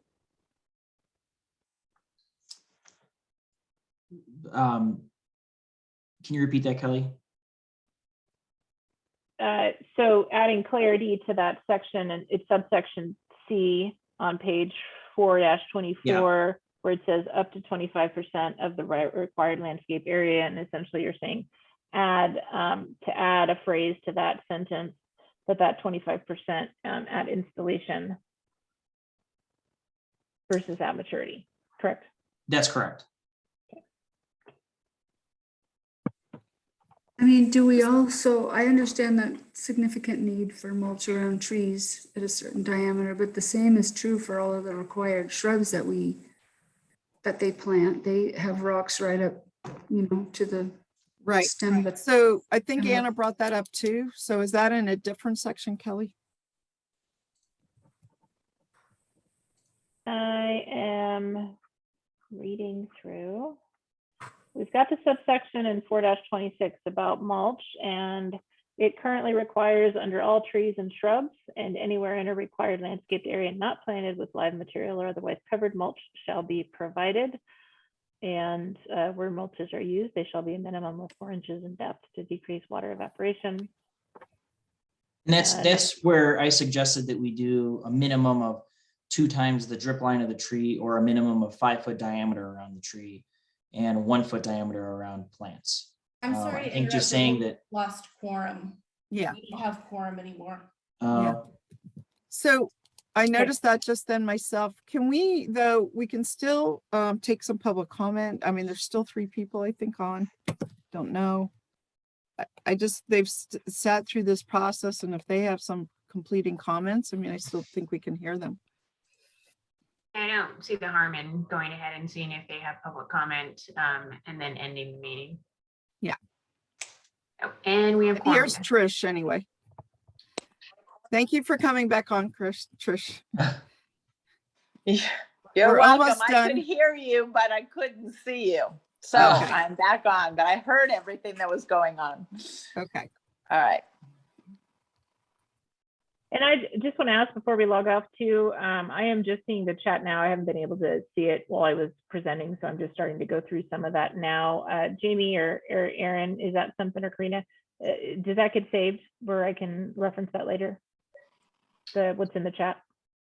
I am not completely sure. I think it gets deleted. We could Actually, try and, There's we a can- way to, we can download it. So I'm gonna Yes. do that right now, so no one put anything else in chat, and we Okay. will, we should be able to save this chat. Thank you. Yeah, I just want to be able to reference it later and read through the comments.